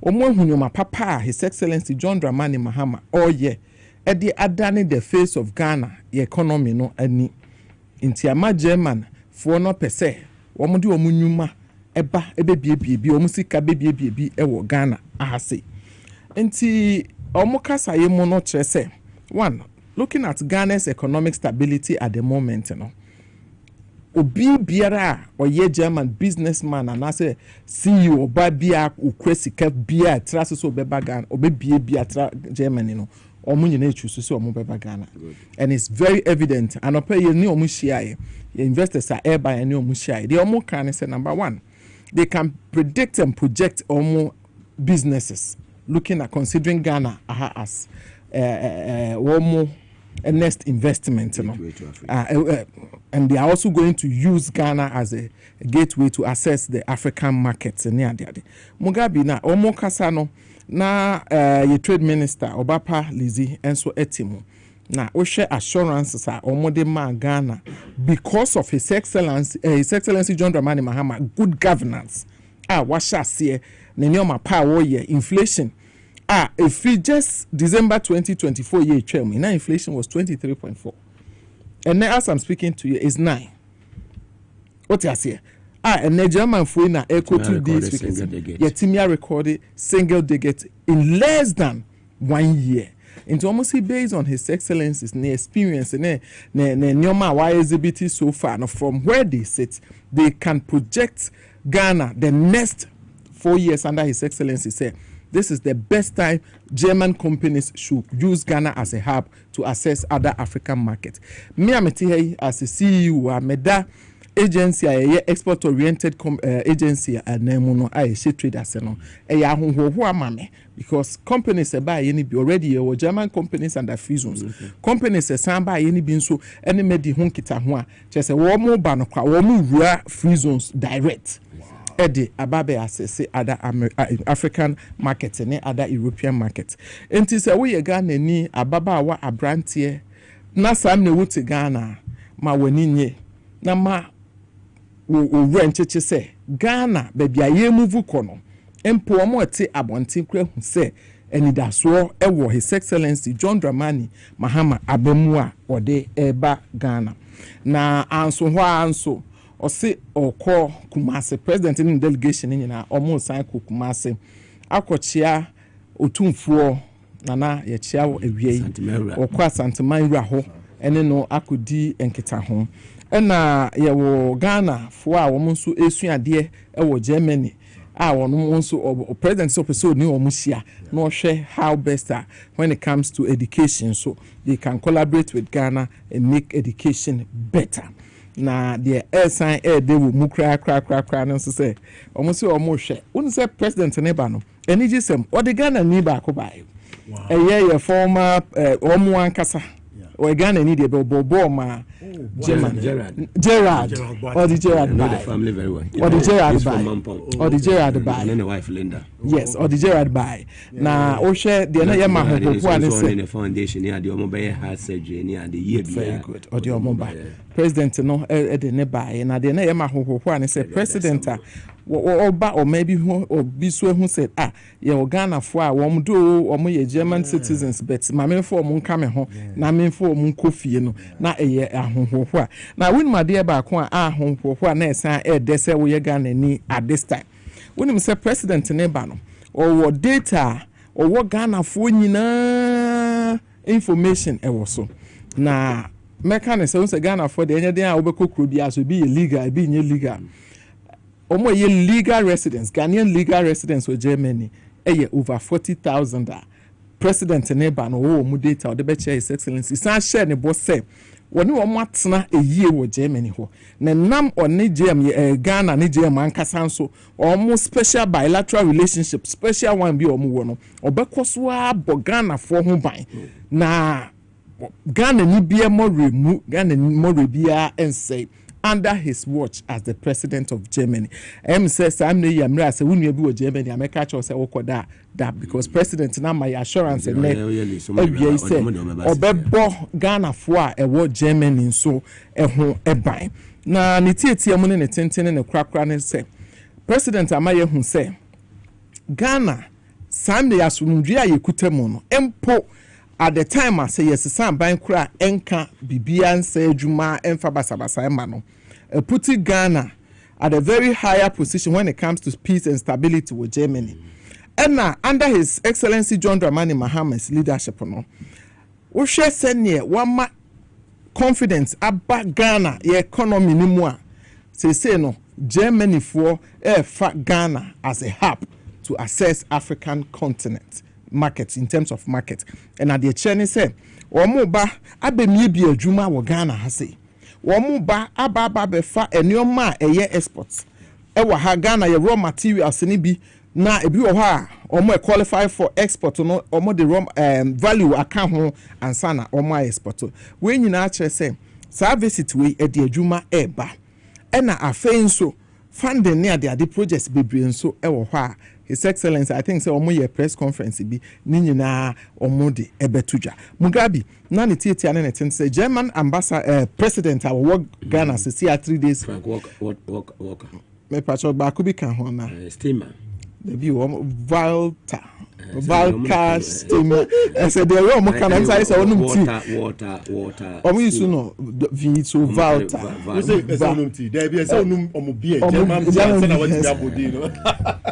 Eti ede enkoso ne yedie na ba Mugabe ma menka asem kakra emfa immigration any tuo ho asem sa asem I think say it's long overdue say aban betwa nani ede akọ immigration service security service say wo ko other African country mpo ye nkwa Europe ne other American countries na wo ko immigration point of entry obi ekutatuo sure what you say obi ekutatuo because omo na ubeshia wo first ansa na wawura oman ni mu enti nipa na yeshia ne first ne se ni bonifo bi wura oman ni mu na odi tuo wura oman ni mu a the first point of contact immigration officer obema no access to enter the country no onkuta bible bia na che se one ma nipa boni ni na ofri abontin ramu no kwan se onye ne bone and even UK no say immigration in the UK border agency for that's immigration for they don't move alone.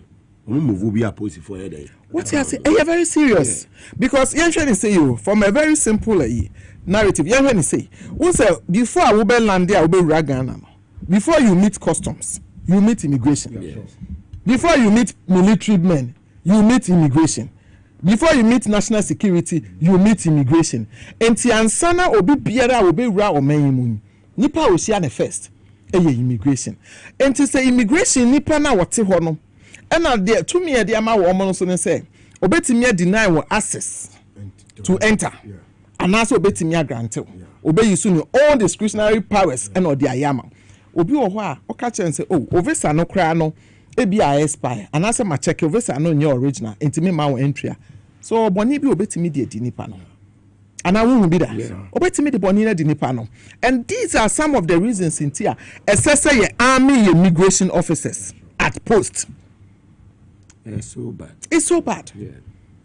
What you say? Be 2 weeks in Asana mayor opinion order controller general Basentali. If you want to be seeing in a crime bia so because we a simple analysis point of entry to see the work or to ne Burkina border no credit say Paga. One say Burkina for more some terrorist groups be wo.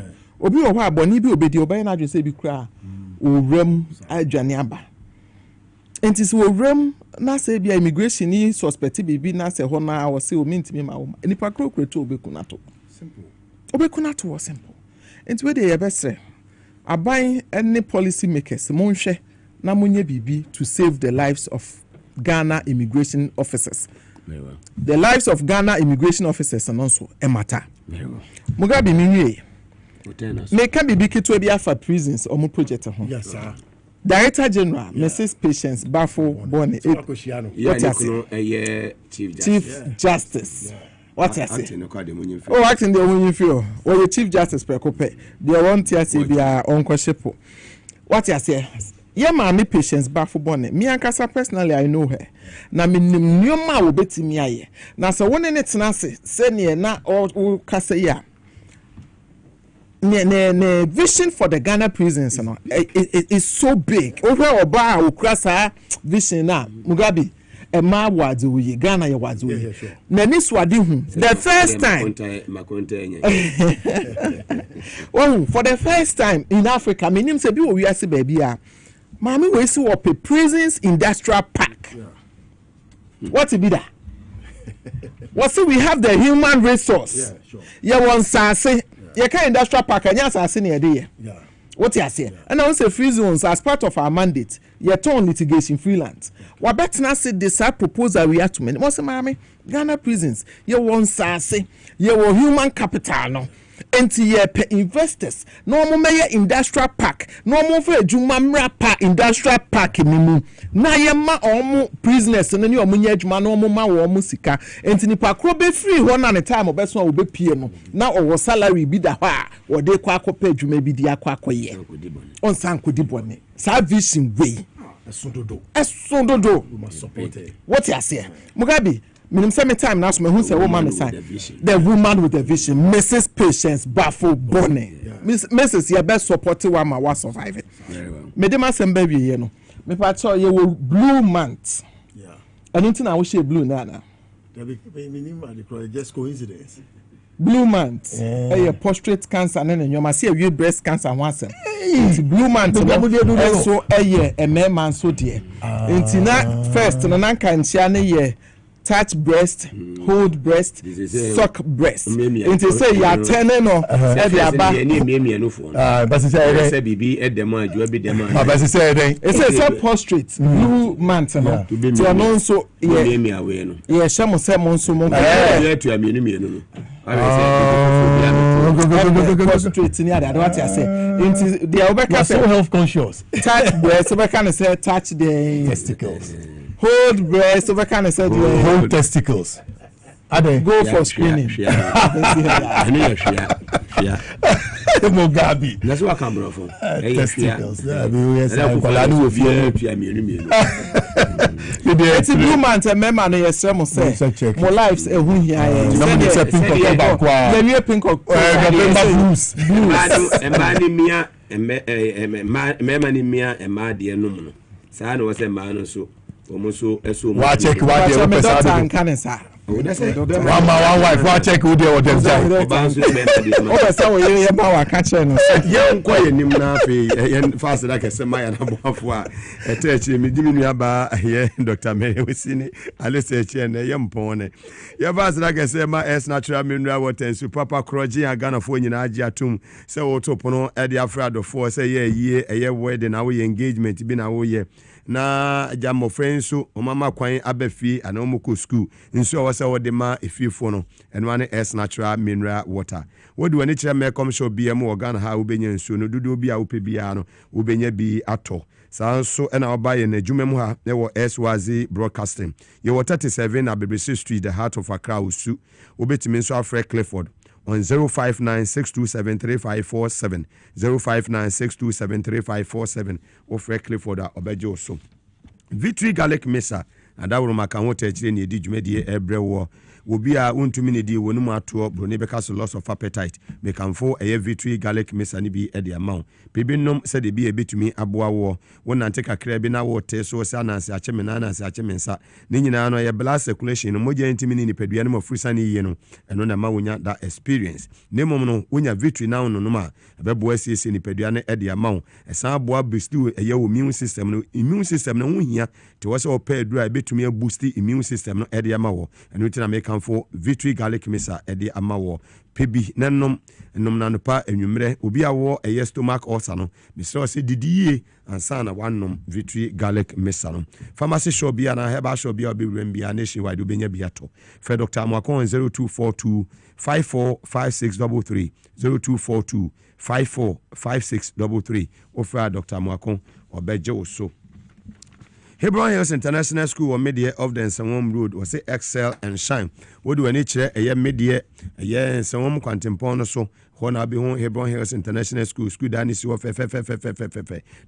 who say yes, you were experienced teachers who are or more abo friendly ye papa or more so home abotre or Dobaku school who I want to say a crubia ton and I answer with the prebia abefi sanse a church for no more fan who abotre school rano or for UK aba where the learning materials and also abba. To bano so obosome miensa enan aye nkwada na sanse maternity leave no waje awie na akase wo bekọ adwuma na unhu ne obeye osefa aba ne bra obosome miensa ne nan obegene kama opon adwuma wo hyehyeye umedu ntama hyehyeye ho ma ya ombetimi ne waye se de be ya anu ahomache num kosi no sia kwa na apese ode oba ne ba omobegene se de be ya obekọ adwuma na ajaba tampafo wo ho no omatimi ahwe oba no so kama lower and upper primary so no admission egusua ekoso tutumirike na fo wani kire eye media of the Nsawam Road na kope admission ema oba wo Hebron Hills International School say excel and shine. Divine Hope Herbal Center omo na de otwa herbal powder de abadwa so kope bi nennom eye kokwa eja fifi wo na asa akwhye oba bi no wonya eye otwa herbal powder ne bi na wonum a ebeboa wo na obeka so otwa herbal powder ne enom sen woti uyi ba ko no wate ano wodi agu eye cap mu nsuo no de ema na wodi agum wodi atre num na wanom anopa na wanom bi anwumre wonya we wo bia jese wotwa heba powder ya esese ni padua no na woja wosisi wadwonkoso ya waposo a ha wanwumre bia no ni nyina beti afiri ho amaw saa so na bema waye mre ewo mpem obese efre Tahiru obese efre Nelson obese efre Capacity Man obese efre Emmanuel Kisia na chese wo ho odin na anu an se obenya wotwa heba powder ni bi no wanom sexual weakness die yemfa alisa fie no ho odin ye papa low libido bi ho atenka no ewo fom na so no bema de wo so boso papa tanwe na chese ajeso yankonkon a osa na etete wo no oba ko mfichiri no ya se bo dwedwe menso ade so da ni nyina no unya wotwa heba powder ni bia obetumi aboa wo ye papa wudi wani eche koforudu ya Gapsen Pharmacy ubenya bia to saa so na cap heba wo sunwane House of Drugs wa Shaman bo ache ansan wo Cape Coast ena enua na na bo ache ye ba nso wotema PK Gumbila ewotamali fe eye Divine Hope Herbal Center momode wotwa heba powder dia badwa so yi ewo 0550 639037 0550 639037 ofroma omo ebejo so Safari Valley Eco Resort yeni ese base bushafui omo free America omo free eye UK ena aba Belgium eye Netherlands UAE omo aba bedu Ghana hanidie baby obetimi kwakofa breakfast onen koda no obetimi akọ holidays obetimi spend weekend bibia no eye Safari Valley Eco Resort omo wodewo in the Eastern region na obo raso ye ho a omunuane omo serve no your local and continental dishes in serve bi ho ye wo eye hotel kama ura ho abon say yes empano so no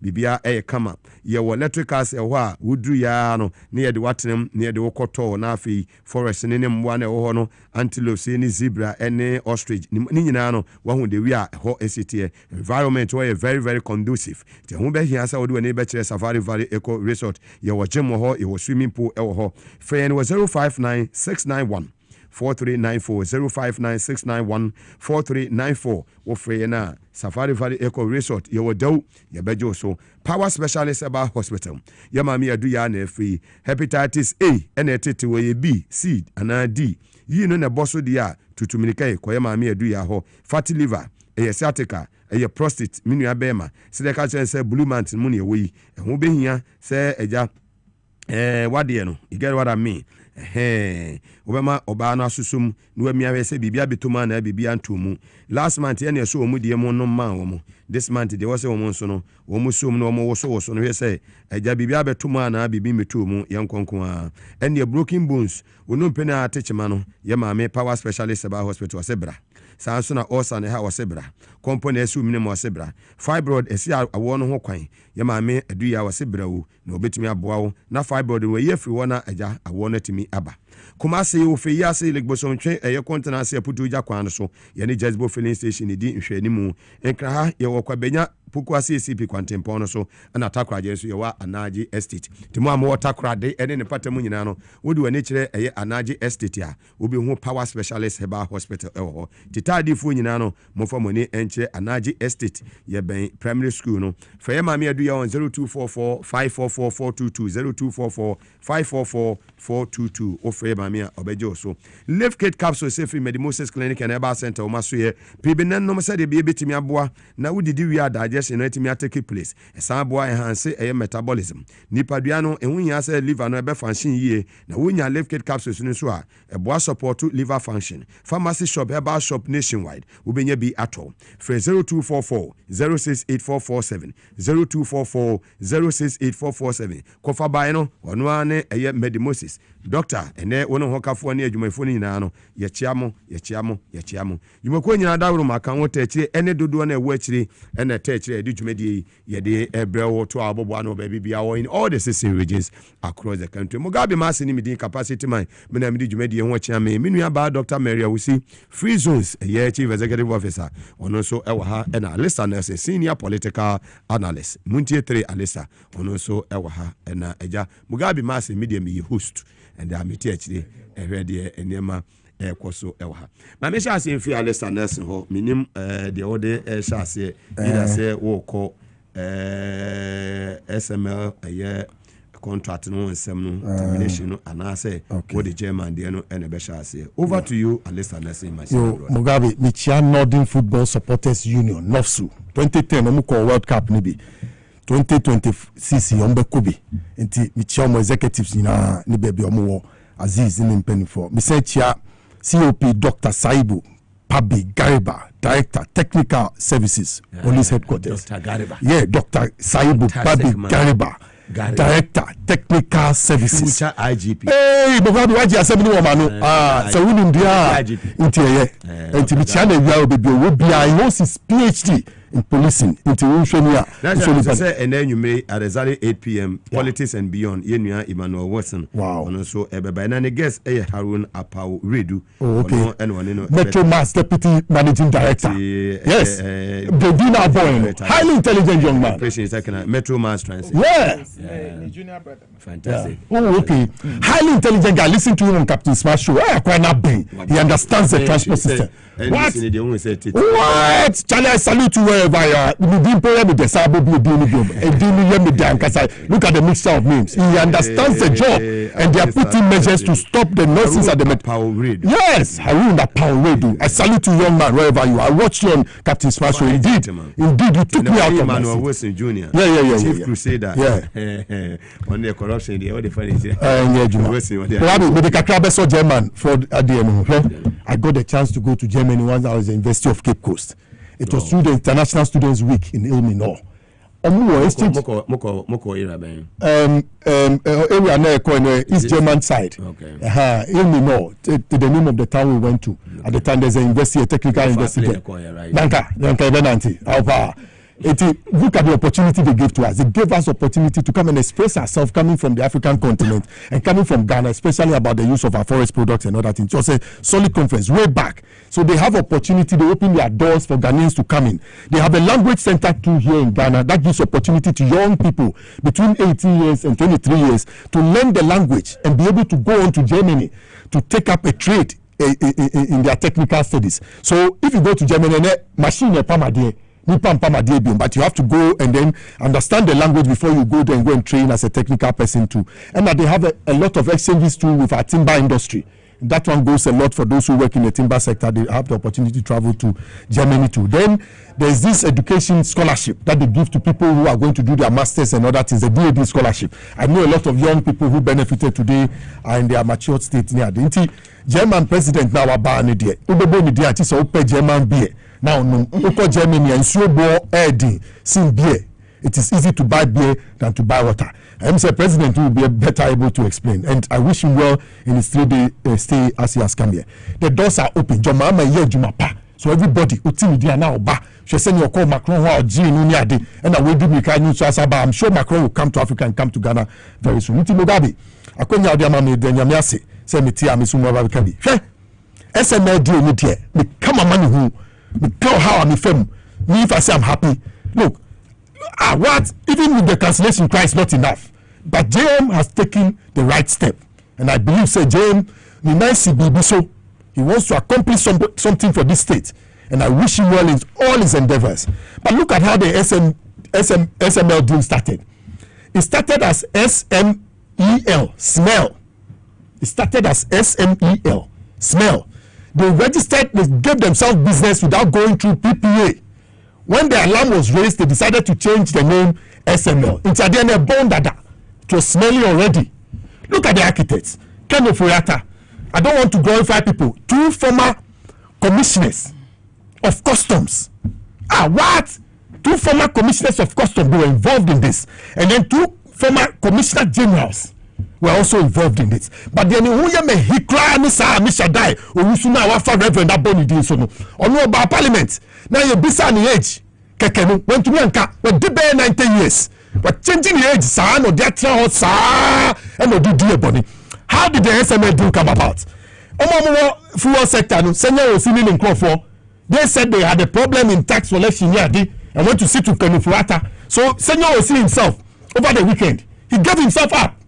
But what he knew about this thing, but everybody had kept quiet. Senior Osi knew about this thing from his own Kasa. Need some more kind of TV. So he knew a lot about what was going on behind the scenes. But nobody told us. Nobody was interested to bring anybody to book or raise any red flag. Shares of mine. Is it fair to anybody? Do you know the alternative use of this money? Look, me, I'm not happy at all, and I will not be happy. That guy can afford that. What are you afraid of? I've told you, go and seize the wife. The wife is able to leave Ghana and go and see him and come back. Uchina, Uncle Boom, or Betche, or Baby Then you hear his lawyer talking. Frank Davis, Ukas Obis Robi, Obias Robio, logic now, Uncle Shine. Your mathematics is weak. Your foundation is weak. That is why you talk the way you talk. Me part for a sicker and Tissa. Now, yeah, you bet 30 minutes now defending. Please, they should give us a break. You will not go to law school to come and defend people in such a manner. People are suffering in the rural areas. They lack water. They lack social amenities. Unim Kenoforiatta, Papa John Soforiatta. Go and check what he wrote against Liman in August 1981. Yes, go and check rural living conditions in Ghana. Those statements, I'll bring the book here. I'll bring the parliamentary answer here. We must read that book for Kenoforiatta to understand the statement his father made against Liman.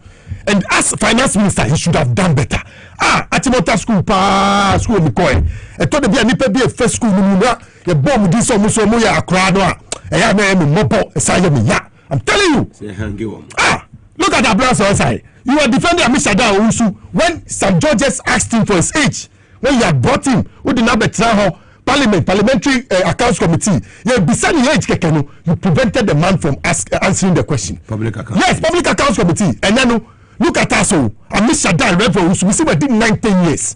19 years, yes. Sana Bebano. He couldn't even tell us the public his age. He's involved in this deal. Seize all of them their property. Go to their house and say, seize their property. Look, that lifestyle audit we are talking about, we must make it a reality. Yeah, to be for Banjuma and Shawon Sa. Now, person be defending, who better than you? You are living beyond your expenses. You say? Oh, that's why I'm saying that we must take him out. That's why I'm saying that we must get people to replace him. No. He's a friend. He's a friend. Mugabe.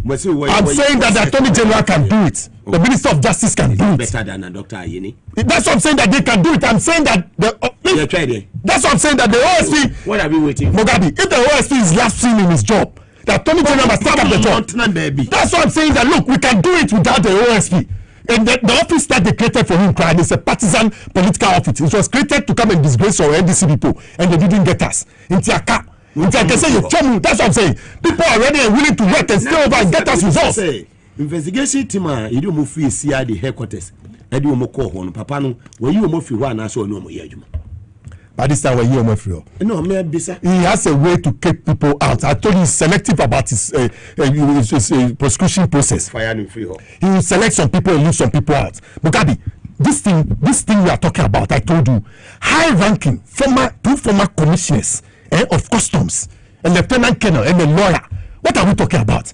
Matrasia Bonya support Bomai Krono, Yakoka, Esime Mayanka. And Mugabe, the deal had been running in the past 11 months. We should investigate all those people who were facilitating that deal to go through. Because let's go and find out whether they were still paying the money to Kenofurata and paying the money to Amishada also and his people. What? Yeah, Okroma. Yeah, Pesikadia ya the Papano. Yeah, Pesikadia 6 secondary schools. Yeah, Pesikadia 2 and grass free. Yeah, Omuha. These are people who sit in Accra. They come from rural areas. Super Omunakosho. I'm telling you, they don't even have water. Amishada also say, my body claim to our home. We will not be bonus. I'm telling you. What? What you say? So 20 days. That be Mugabe, yeah. Those people with me, I don't meet them in public. I can never bamra. Kebuzia, if you don't know, Kebuzia Kolegon, Okobiana no Kasai. There is a professor at the time was a student. He had to jump onto the stage and hold Buzia by his coat because I somehow Okawe and Mampeni now and Okasa no. That's what we must do to them. When we see them in public, we must go face to face and ask them there. Corona boy, Sikano. I'm saying the lifestyle audit must come. It must become a reality. And the Abayadima Mao. Besweso. Now I divert it. I could create a company. Now Timo, who can and sit in air conditioning offices and steal our money the way you did. Can I'm not afraid to say he's a thief. If he likes his dollars to come for me, I'm telling you. I don't need to prove it anywhere. I don't need to prove it anywhere. 42 billion. Mugabe, $42 billion of our money left the economy to go bring in imports. The goods never came. We never found the money. The man is enjoying America. You see him with his wife. You go and go meeting. Yes, not bad Bonechi. Now I say Obana Sabana Mosheno. Oba Munchino. Munchino, the lawyer no Kasa already to storm the pen and arrest him. Arrest him. What? Audacity. No Kasa. Mugabe. Yana. Obetra no be electricity company 4 questions. Look, I want to clear this scene. This electricity company, the managing director who is there, Michael Pepena, he's a decent man. I'm telling you, from the Compact Energy. He was brought in to come and help the electricity sector to resuscitate the mess you have created. Why didn't you bring Mugabe Maase, who caused the trouble, to the Public Accounts Committee? This thing must change. You don't bring an innocent man to come and answer for the sins of Mugabe Maase. What have they done? That you bring them to come and answer. And you, this madam, you knew what your people, Mugabe Maase, you knew what they did. You're a finance minister, you're deputy finance minister. You saw all the nonsense they did, how they inflated, their budget, and they spent the money beyond the means without parliamentary and even board approval. And then you sit there and want to question the wrong people. What are you talking about, madam? Even who are you? Me say me watch about school. Me yes, see someone say no buy SS1. I've not said sorry. Yes, young girl. Now better now be yes who appointed the Mugabe? Who made the Public Accounts Committee chairperson? I want to question this one. Why penny force? Oh yes. You the wig now be who penny to say Grace Jones. Me so you wig now be who say me penny to say Grace Jones. The officer of this Robiana. I'm saying that man and you be there. If you get the opportunity to come and serve well. What dey you free ho? Enya wig no she onu ani nwi. Grace Jones who can say there who pay you the wig no I share. If I continue to make you wig no. Mugabe pa wo bi o se wiga hu oba twin na be sini mu maso no wo bi mu mapo hu ni tie esi ni tri so mo ma mi anya nda ba bi onu e MP representing Krofo mo akasa mo tu aba na mo ntu ade and all this kind of blame. What? She represents who made the chairman of the Public Accounts Committee. Public Accounts people who have been engaged in criminality. She's involved with Kenofurata. I'm not afraid to say it. If she sends me to court, listen, I swear my father can tell her, I won't go. I won't go. They should return our money. They should return our money. We won't condone it. Mugabe. And I said, what? Forcing. No, a deputy. Yes. Akufo-Addo the general court. Yes. And then you 60-40 a year attorney general. Yes. One leg who can 60-40 and confront us. One leg 60-40 back or top, back or down. On the private. What you find is 60-40. Yo, with them here the 70-30. A year former attorney general. So on to mean audacity. Yes. A prosecutor a year at to force deputy finance minister. Yes. Age sector minister. Yes. Now they tell my way. And you have given her power. What? You are arrested. By now she should be. Now this our parliamentary immunity. We better take it from there. I'm telling you, people are tired of the corruption that has gone on in the past 8 years. We want to see results of our questions. Yes. What to be that? We are background. So you see before no we are Ghana. What to be that? Now to say ECG wants to increase. ECG wants to increase their tariffs, and that what authority? Hey, please, What should they do? Shut up. What the hell? No matter na kono na koso. Sure. Omo sa no omo se ni pabufu. Me na me ka no nti na me bo afu se ni pabufu. Oh na na mo dia. Mo free na mo buy. Mo free na mo buy. Last year or so na honorable Kwame Agboja ebisa question. O ka say Agboja ni on expected say obi bisa na. Yes. And then Lucas Mugabe, she did the same thing. Sam George asked Amishaga Owusu, the Ghana Revenue Authority, extended 90-year-old man who was Ghana Revenue beside the age of Public Accounts Committee. Mami we sorry call Sam George, and then he could the man didn't answer the question. Just age, keke. Age about Amishaga Owusu. We see we did 90 years. We saw how the referee that took home now Nina sorry now preaching. Look, God should rain his anger on such people. Of course, only not so bad we must strike them. And then we come and yes, Canada more Muslim Brabba na Mabo. Brabba na Mabo, Chrono Sikadamu. Mugabe, I'm not happy about what I'm seeing. Me, I have a certain instinct about this country. This is the 11th month. Let me tell you some history. When Kufu decided to remove a champion from office, when he did so, he put him under house arrest. He didn't stop there. He went ahead to say things about Achampo. None of it was true. He couldn't prove it. Then in the 11th month, when he took over, there was a military coup against him. Much as he tried to beg, say, Reverend Romani said no, he couldn't do anything. Rollins told him, it is the people's anger. I cannot control them. So what they will say is what I will do. Exactly so. Me, I'm scared for this democracy because when I hear some of these things, the alternative use for $23 billion. The alternative use, we could have put our health infrastructure, schools and universities, roads and transport, giving ourselves water and housing, energy and electricity all across the country, and free tertiary and human capital development. We have wasted the money down the drain. You have the people who blew the money, working shoulder high, going for the best lawyers. Now, lawyer, where did you train? Where did you train? Take their licenses from them. You go to law school to come and tell us that you are coming to defend criminals and take fees from them. Yeah, bro, man, I need the kind of logic in my head. If people just allow me 10 minutes and come on some money, bet me straight up. I'm telling you. Why? I said separate the office.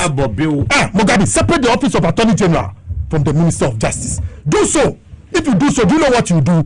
You give power, to the Minister of Justice or the Attorney General, any of them, who will be the people's lawyer, to go and fight for the people. Mugabe, Yamamisu. Until they say before you back down. Now, unless I see those people walk to prison, I've told you where they should go. Mugabe, take them to Yeji. I saw Akuse will come to collapse it and build a new prison facility there. But take them to Yeji. Who say Akuse Tuntumbi or Mugabe? And now who call one notice? Santum to Messi export to Omuko Volta Nusu Yeji ho. Near Biamugu prison ho. No mosquito coil. And send these political thieves. They are thieves. They should take me to court. We are control. What did a champion do to be shot on 16 June? I asked. So I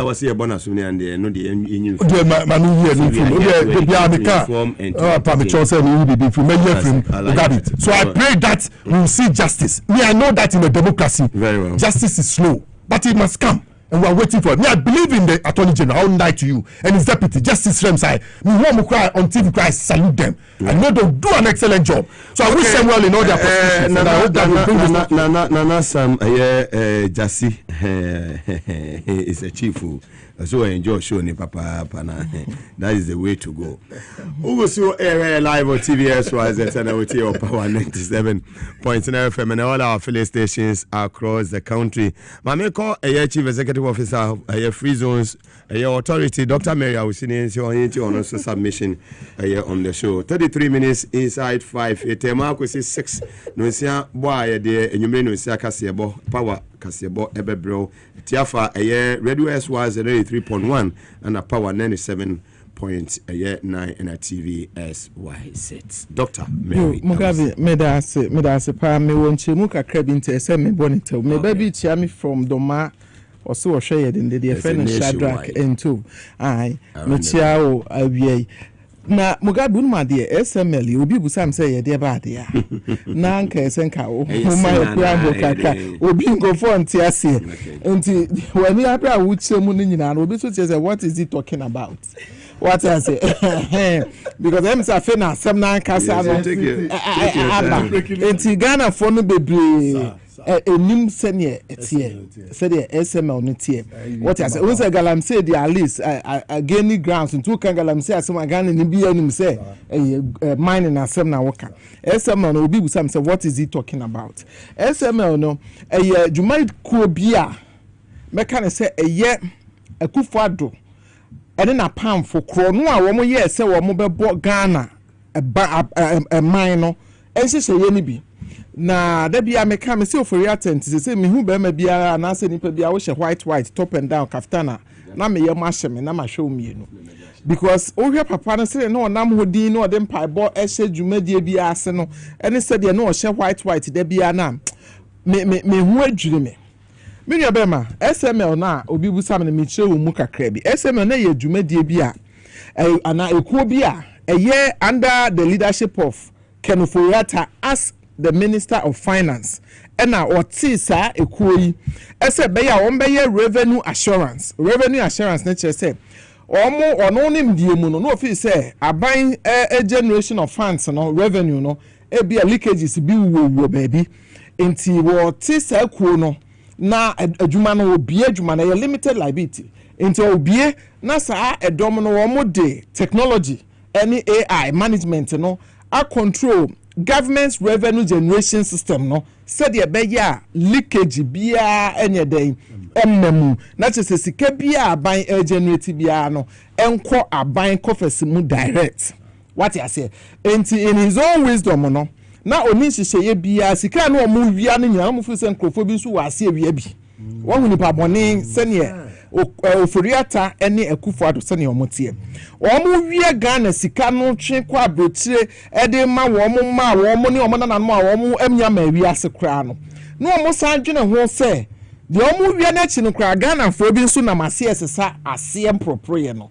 enti sa ase nketenkete no kra no yensa nti kuo yente adwumadie bi mesi kuo yente sa company we na ye mandate wo mo se baby biara lupus bia wo no ye aban revenue generation mu no yensan entuatua saa ntokua ni nyina se de be ya sika no enyina beba ono ofuriata ene na aban Akufo-Addo gabi ochida ko ne sankofo no wo mo beba wo mo ho bedi atuo no mu no what ase eno na ema wo no ekoti saa SML ya friend strategic mobilization limited it is adwumadie we no ye ma omo mandate say omo ne Ministry of Finance ene GRA ena etena se ye contract say womo eba betuatua ntokuro bia ewo baby aban sika bia woni titiriu eye oil sector ene mining sector no oil sector no na ni dikan no na upstream no nya den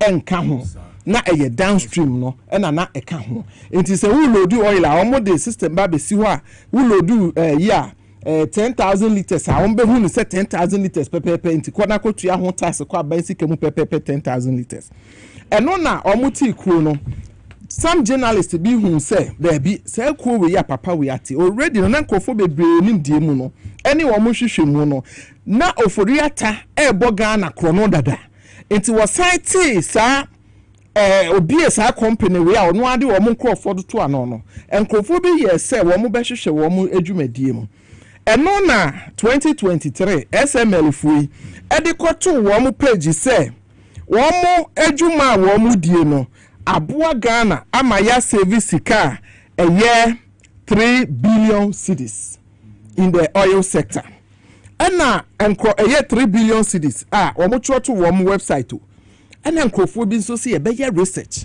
na ya hwehwe wo mo nyoma no mu ahwese de wo mo de ato wo mo website no eye no kra na sankrofo na wo mo ye research no me bo wo mo din e de akere watiefo sankrofo no ba ko de Evans Aziamo Mensa Ajua Adubia Owusu and Manasi Azuri yenka yenipa awuni eno mo yes our research no to mo ye no mo point no straight to SML for ne say mo say mo activities amoye no in February 2023 no a saving Ghana over 3 billion in revenue na ye hwehwe yemu no de amode atom website ho no enye no kre say eye no kre prove it ehwa na SML for no a pulling off our website. I hope say a tear for prepim how mathematics. Sankrofo ekwoye research who say SML there two on website so Maase Ghana over 3 billion in revenue no. Ni nyina esi wo Akufo-Addo abenso. Sa 3 billion no mo save ye no. E fa he. Se na ye no krempo a enye ofuri ata ne nkofo ya na woncheni. Be sankrofo ne choto ho no. Sa journalist we koye omo investigation omo ba abonte be kan say de omo ka no enye no kre omo challenge omo ehwa na omo yi free omo website ho enti aha na second ofuriata eye wo mamba papa wo dwene Ghana ho a anka quickly esenka wo terminate omo contract because our contract on omo sign that time without the upstream contract no na oma omo over $100 million a year. Without the contract, without the SML deal. With that SML deal, no, over $100 million a year. Now, no, the Maase company. What means or the Mawama get to have no after yakoto eho. And see, after that, there was such a ball, my about just a one and then the 99, about time we discovered from 4. How do you make him financing? What I say to a yes, idea will be a year now, and Kofoyi Chi Womo February 2023. No. Edia nanka is a finance minister who wadwen papa nyamisro wo mu wotima edo o my Ghana edia na ese we say we terminate contract in straight. What you say? It's a same koye dey we terminate contract and say straight. But ho and I was time Emma wo contract ni bi say ye dey e ka ho. O ma very good. Said the movie no eswa. What you say? Ehon no kan say eswa enti wo mo san wi sika ni bi nka ho mo. Enti wo san expanding wo mo contract no on the 22nd June 2023. Aside the upstream no so san be ye den e be ka ho e de ma wo mo. Owie no san order GRA say omo amending omo contract no and sign for ma wo mo. Inti clearly utimi hu say ofuriata papa we dibone ahomete yeah, now some of these things I get emotional talking about them. What dibone what you say enti enti na nkrofo we say wo hwe mu komu a na SML na ho na ma betro bibia to omo website oh yetimi asave Ghana for say na group of journalists bia ba attack wo no ma koti a kire say aye checks wo say oil nkrofo lift ye no mu save sika say but ye kogiare akoye ye checks okotu no mo kogiare koye checks na Jerry ma different figures. So clearly the SML no now we a group of thieves, group of fraudsters, group of wicked individuals from the MPPR. Not just that they were just creating, looting and sharing. Create, loot and share. What you say? And this I deal with ya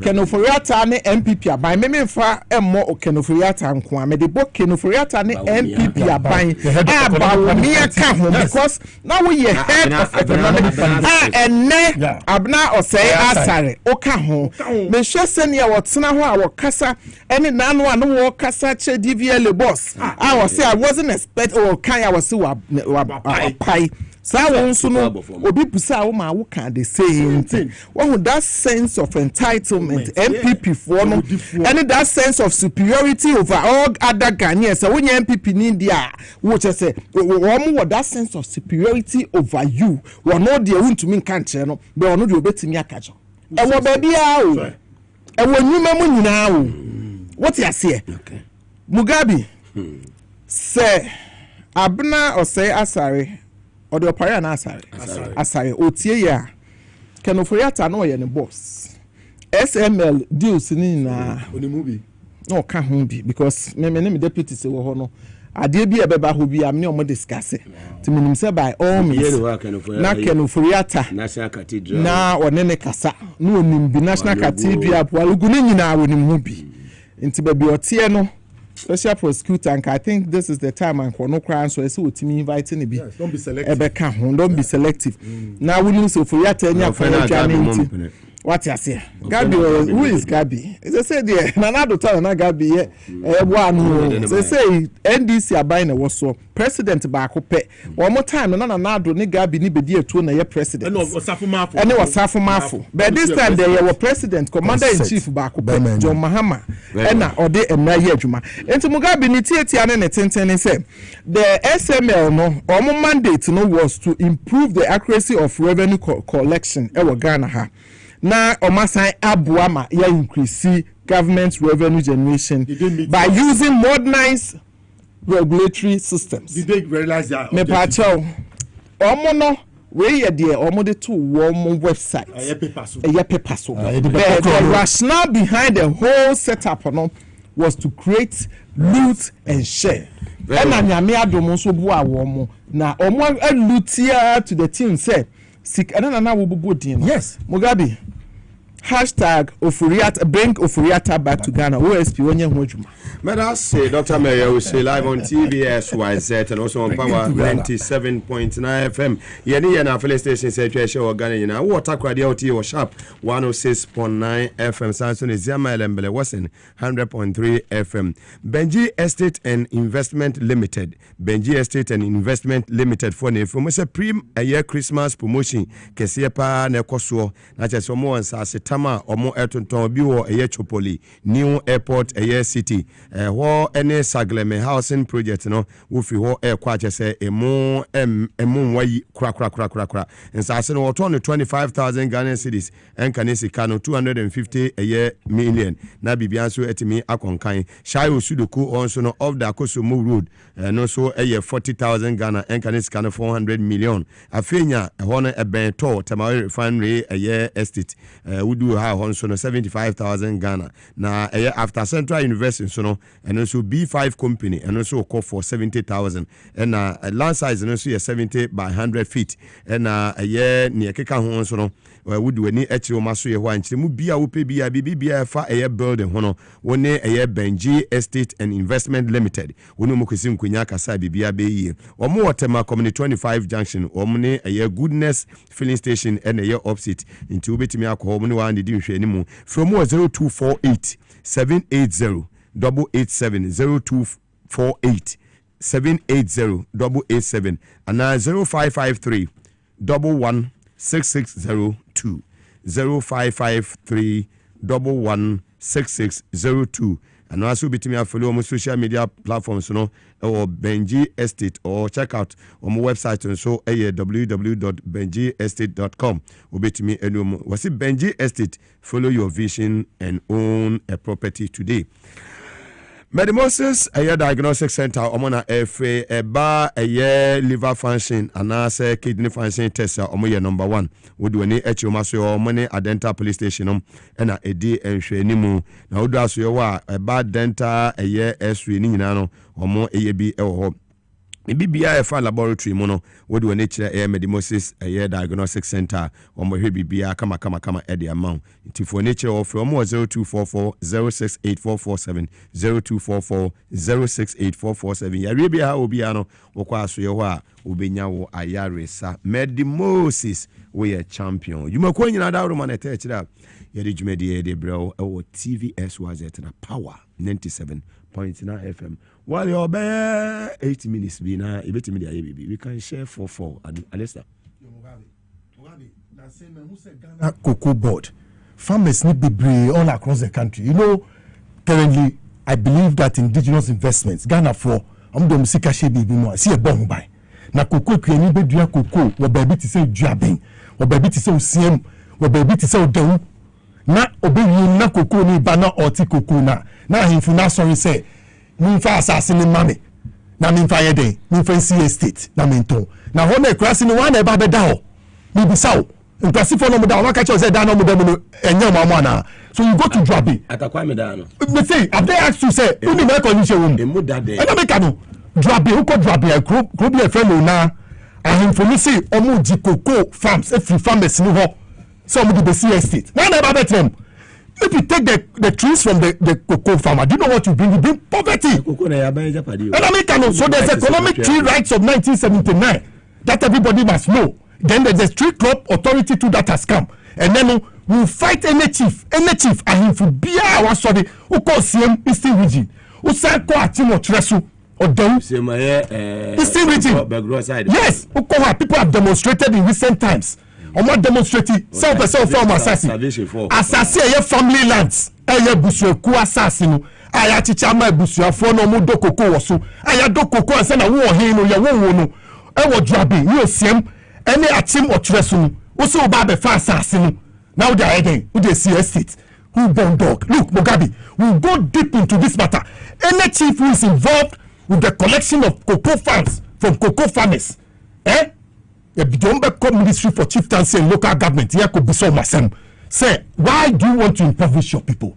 When I was growing up in the 80s, I saw chiefs who gave people land to go and grow cocoa. They gave them seedlings. They encouraged them to stay on the farms. And then ma women, they own a lot of cocoa farms. And you know, in secondary school, cocoa. So what is it? Say, Nenu, you want to take away their farms from them. Assassination Yahudia. Who was 2 lands? I say, who do you grow? Who bought the G? Timamufona Sassi, sell the other. One day, Babette now. Namugabi, some American from Drabin. Osiem, a team of threatening now. There's one lawyer. Lawyer B is allegedly a friend of lawyer Jan, also a land economist or a lawyer. He has gone around doing these things. Me catch now, Mugabe, I have a document here. Allegedly, I have a document here. Look at this land that belongs to people in the Dawu area. Yeah, this has over 200 acres. See at the Bay Estate. Some of us will never sit for this program to materialize. Fantastic. The cocoa farmers will continue to enjoy their cocoa process and be able to support their children to go to school and also gain an education be able to develop themselves. Those places will never be used for any estate. We'll see the outcome. We have gone to the cocoa board to report. We have gone to the police service to engage them. We'll go to the gathering forces to engage them to support us to win this war against chiefs who want to take away people's cocoa farms from them. Alessa, you fast like I say, Emma and I have 4 near the 4 ATA. Honorable Robert Safo Mensa, Dodona Fro Buba, former MP, Esunafo, a year north. Also, Sheshu, and I want Joshua, and me, Ensha, no one your Cassie, Sansuna Joe Boy, capacity man Joe Boy, a ye can do blue. Ono se Moga, I'm enjoying the show. Mr. Ijano anxious. Hi bro, Owusu Amishadai is my classmate at Asamaka Secondary. He completed in 1979. His father J.O. Amua was the headmaster of same school. He is 65 years and hails from Adukrom, Ekwapim. I do come not just to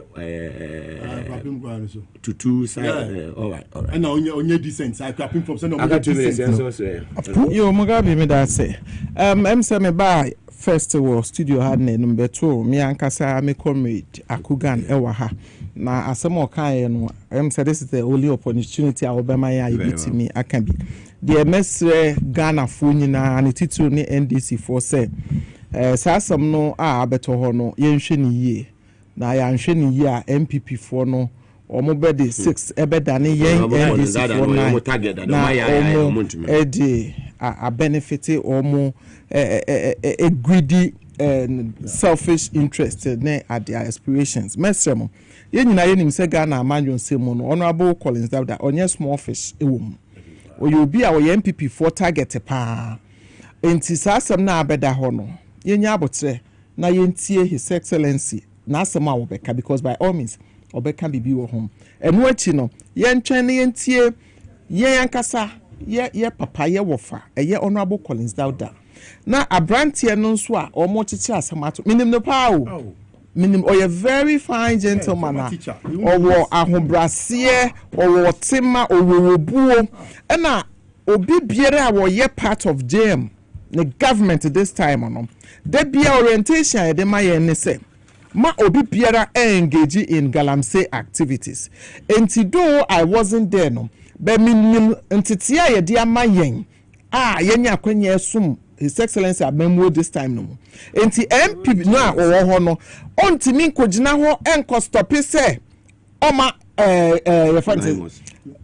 Naimos for ne nyawo madwuma mesemo eye MPP for agenda baako a wɔn de just to create confusion between NDC foɔ ɛne yɛn nkurɔfoɔ wɔn paa abrɛ wate aseɛ nti yɛbɛsrɛ mo because wokɔ social media abɛhu sɛ some of ya yɛn kasa yɛ bloggers ne bi ne yɛ communicators ne bi asɛ wɔn yɛ agye deɛ NPP foɔ no ɛgya nda mo ne di yɛbɛsrɛ mo yɛnim yɛ MPs a yɛto aba ɛde ma wɔn kɔɔ ma MPP foɔ ɛnsɛm hunu a wɔn di no wɔ social media ne atoro yɛnte kurom ha na His Excellency ɛfa flight de kɔɔ Japan yi tafo MP ɛbɛtwerɛ hɔ sɛ wɔde private jet na kɔɔ yɛnte ha eti yɛbɛsrɛ mo MPP for agenda baako no MPP for ɔmo yɛ awudifoɔ MPP for ɔmo yɛ nkurasefo MPP for ɔmo yɛ abɛɛfoɔ mo ma ɔmo ntekyere ɛntoto efutuo enu yɛni NDC for yɛnim yɛ MP for yɛni ɔmo yɛ adwuma Ghana for nso enim NDC for a ɔmo nso yɛ som wɔn His Excellency asɛm a waka no ɛno na ɛbɛyɛ adwuma Honorable Collins Dauda ɔnsoso galamsey so yɛ member of parliament no nso a okopie hɔ na o save situation no wankwa akɔ prevent sɛ ɔma nine mosfo nyɛ adwuma nti yɛbɛsrɛ mo NDC for moma yɛ nina hɔ Madam Dr. Mary we say as Chief Executive Officer Ghana Free Zones Authority no matter Lisa Nelson senior political analyst earlier on Mote Deputy National Communication Officer of the NDC Akuganso on the show about the domain at Kwamuna Bonibia and at exactly 3 p.m. You best share on the same platform. Mugabe Maase ni me deal with me from a capacity man. And you may know see a casiabo and a etuaso. More video no enna haya and hana ni pani na ewo. Mamunina mo anything.